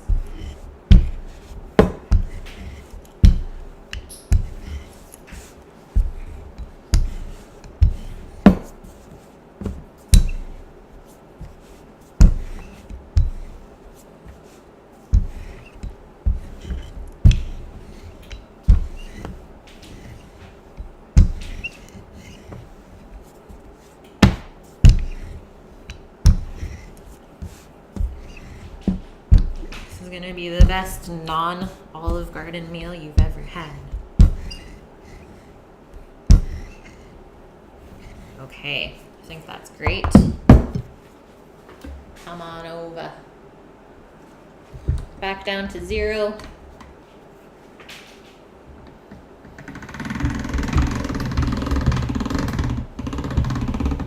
And it is important to make sure that your dough rolls out straight. Don't let it go crooked while it's in the roller.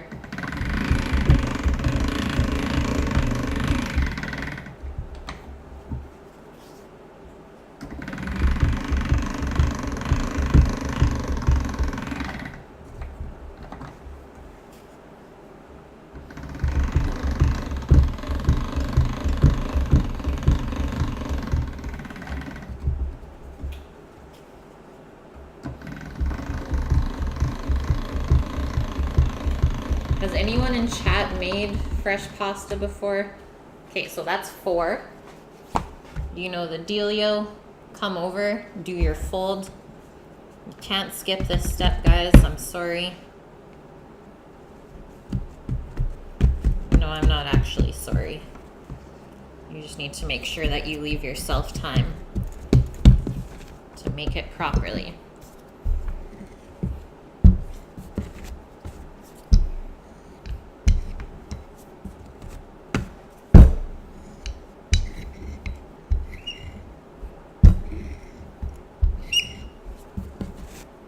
That squeaky rolling pin though.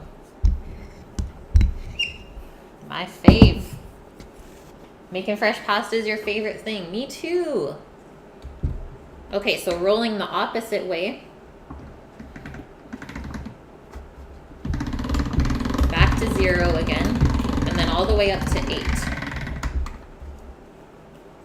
What do we got? 5 to 6. We crushed this, guys.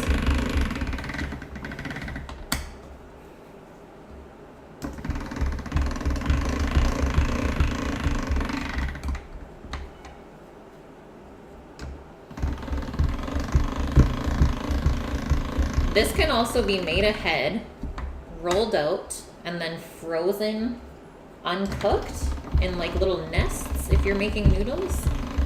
And then you can just cook it like you would a box pasta, let's say. Just a little bit less time. But it's great if you want to make a big batch. But if you don't want to cook it all right away, definitely stays in the freezer really well.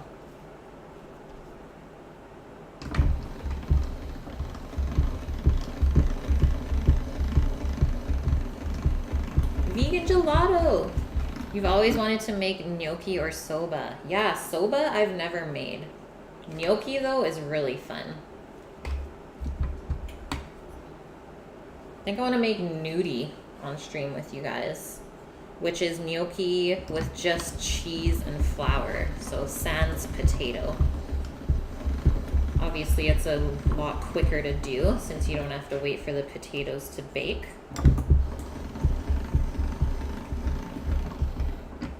Okay, one more, and we are there, and we're gonna cut our noodles.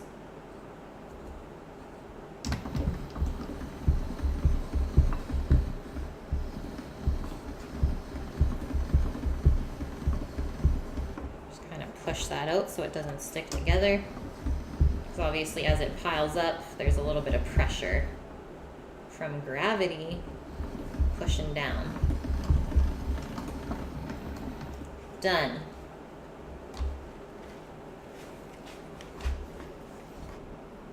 Come on over. Lay this out. We'll flour this half and then do our folds and cut our noodles.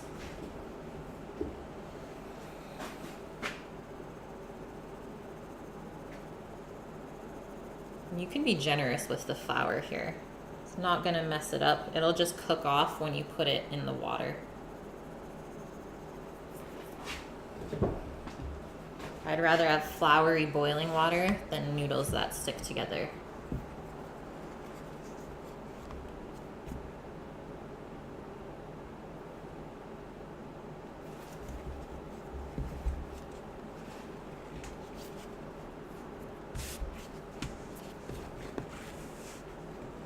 man, these feel so nice.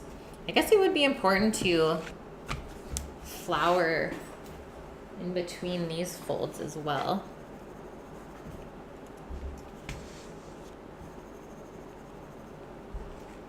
Like that.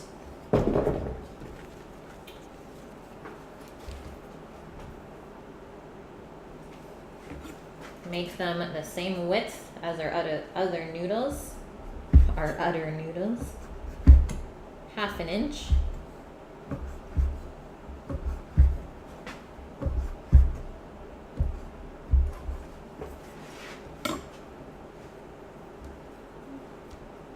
Unravel them. These ones definitely won't stick, and we are cooking them ASAP, so you don't have to worry about them sitting there. And obviously your end pieces won't be as nice as your center ones. And that is okay.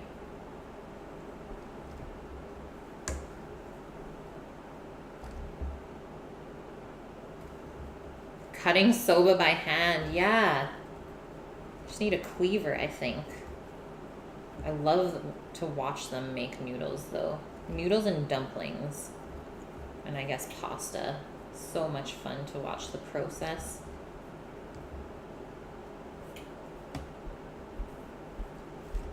Okay, let's put that on our sheet pan. Our water is boiling, which is great. And I'm sure by now our meatballs are done. Okay, there we go, guys. Fresh tagliatelle. 6 o'clock on the dot. I am just going to take this board out of here for now. Worry about cleaning up after. Just do a little clean up. I'm gonna finish rolling the rest of the dough after dinner. So I'll put it into the fridge. And then it's time to go over to the stovetop.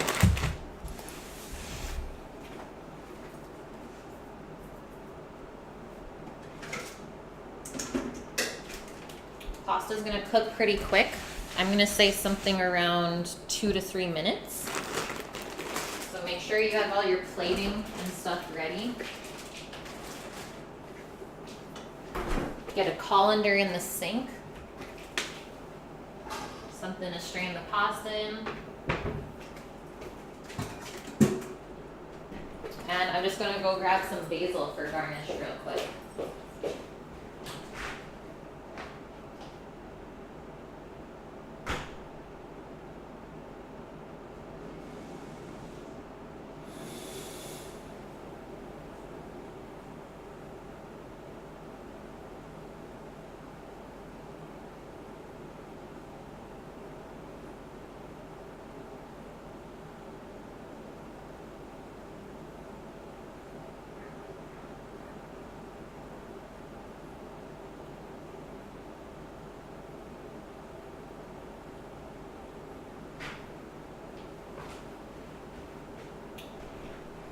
Okay, I'm here. Here's the nice handful of basil. Woohoo! Yeah, you have to witness the Kate nod. I want to give them a little squeeze. Oh, they're definitely, I think they're perfectly cooked. Probably just gonna turn that off. Okay, pasta's going in. Drop a big handful in there. And I would probably just crank the pot now.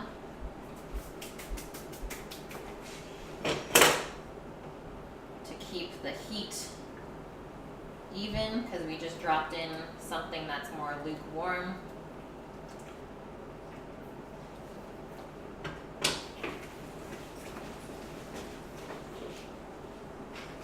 Let's get some light on this dish. And a bowl. Probably not gonna plate the salad for you guys, but it's an Olive Garden salad. It's also called an Italian chopped salad, is another name you can probably not gonna strain all of this water because that's kind of a waste. Maybe I'll try and use this guy to try and transfer it over. Yeah, fresh noodles, or nudes, as I like to say. And I'm just gonna pull one up, grab a little piece off. I think it's perfect. So what was that, 2 minutes? Maybe not even.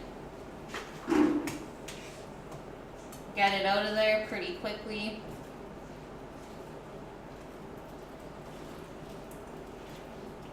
And then just put a little bit of olive oil so it doesn't stick together.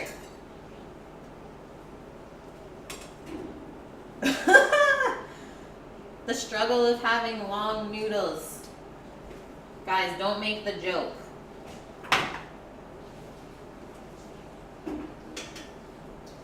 Everyone's like, long noodles, you say.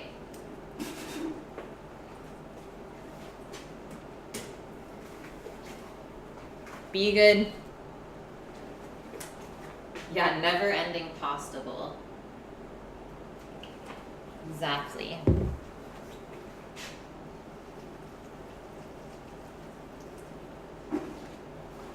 Okay, we're going in for plating. This is it. The struggle is real. Wrestling an octopus. Here they come. All right. So, I'll just do this for you guys. Gotta get that twirl, right? I know this doesn't look like much though. Might have to roll out a little bit for myself for dinner. Feed the fam first. Okay, there we go. And then just kind of slide your tongs out of there. But if you want, it's nice to see the noodles, so I always kind of pull them apart a little bit.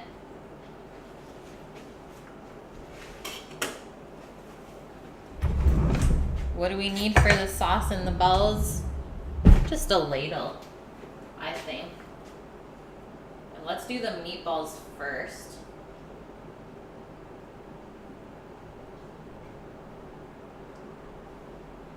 And we'll probably just have to add some salt.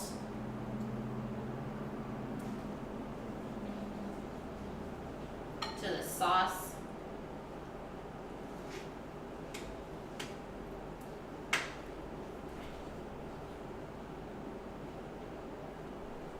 I think 5 meatballs is going to be perfect.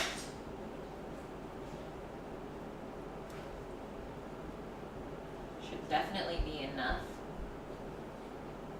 Boom. Okay, we're coming over. Let us just wipe our bowl.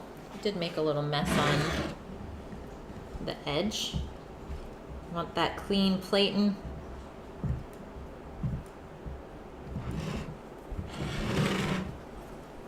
Oh my goodness. So first things first, important thing here. Show you guys the initial balls and sauce. Papardelle. Papardelle. Tagliatelle.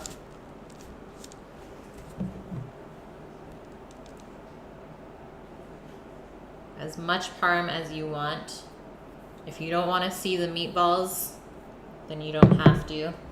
And then fresh basil leaves. Just, I like to tear them up. Keep it rustic. Do it how Nona would do it. Can't mess with that. You really can't.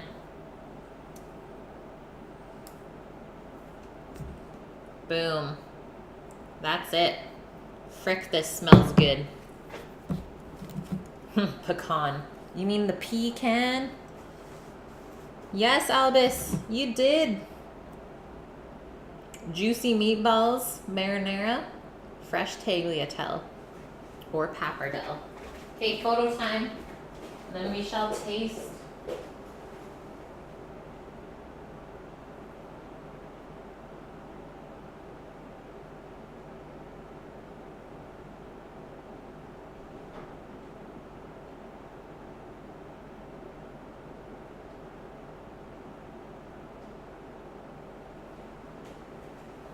Holy, like this bowl is heavy. It's probably close to 2 pounds. Yeah, an envelope full of parm. That's all you need. Yeah, frick.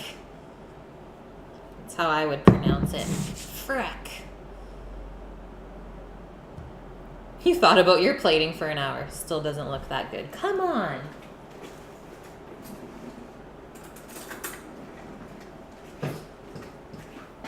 I think the less effort, the better sometimes for plating.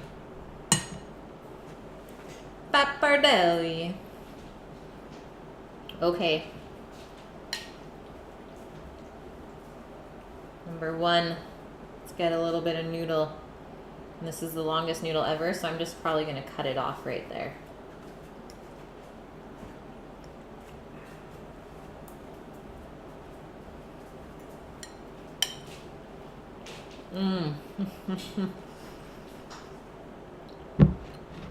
Honestly, I don't think the sauce needs much salt.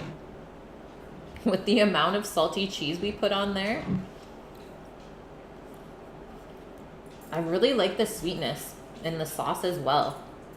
Like really, really liking that contrast there. Yeah, Sammy's hungry. Food disappeared. Yes! You need to serve this dish with some scissors. Oh man. Okay, the meatballs are still medium inside. Seriously perfect. Hopefully I can hold this up and you can see it. Hell yeah. So that's what I said. Medium is okay. Anything less though, I wouldn't do, just because we're using ground pork in here. Cheers, guys.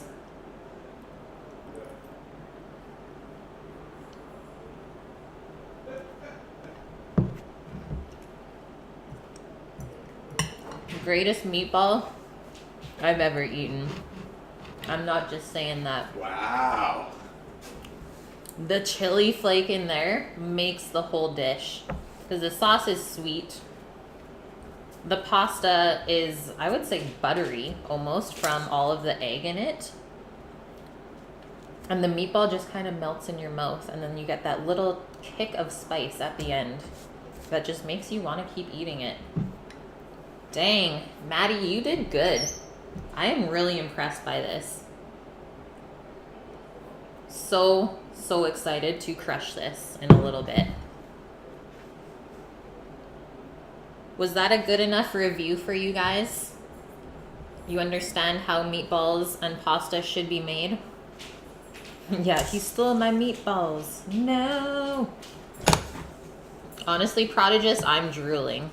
It's hard to keep it in there. He's stealing the cheese now. All the cheese. Okay. That is it, my friends. Thanks for the wonderful stream. I'm pretty impressed that we pumped that pasta out. You know beef carpaccio is a thing. Chicken sashimi is a thing. Is raw pork ever served in a dish? Someone in here has eaten raw pork. Is that you, Elvin? Guys, I'm just checking out Belly to see who's on. We'll go raid somebody.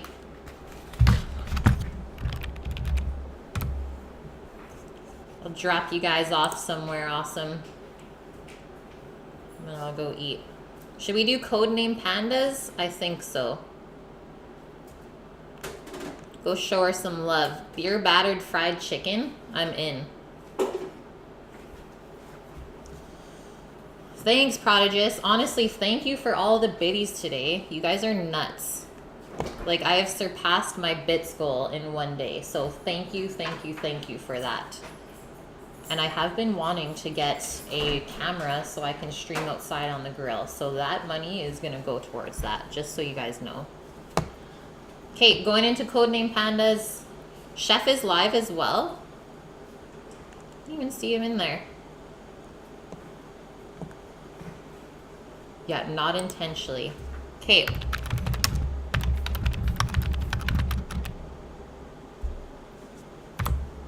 Sending you guys there. Hope you guys have a wonderful night. And we'll be back tomorrow doing some cookbook cookery. So Middle Eastern chicken, some Israeli couscous, and a nice fresh grapefruit salad. Have a good one, and I'll see you tomorrow, same time, same place. Thanks for all the love today, guys. I appreciate all of it.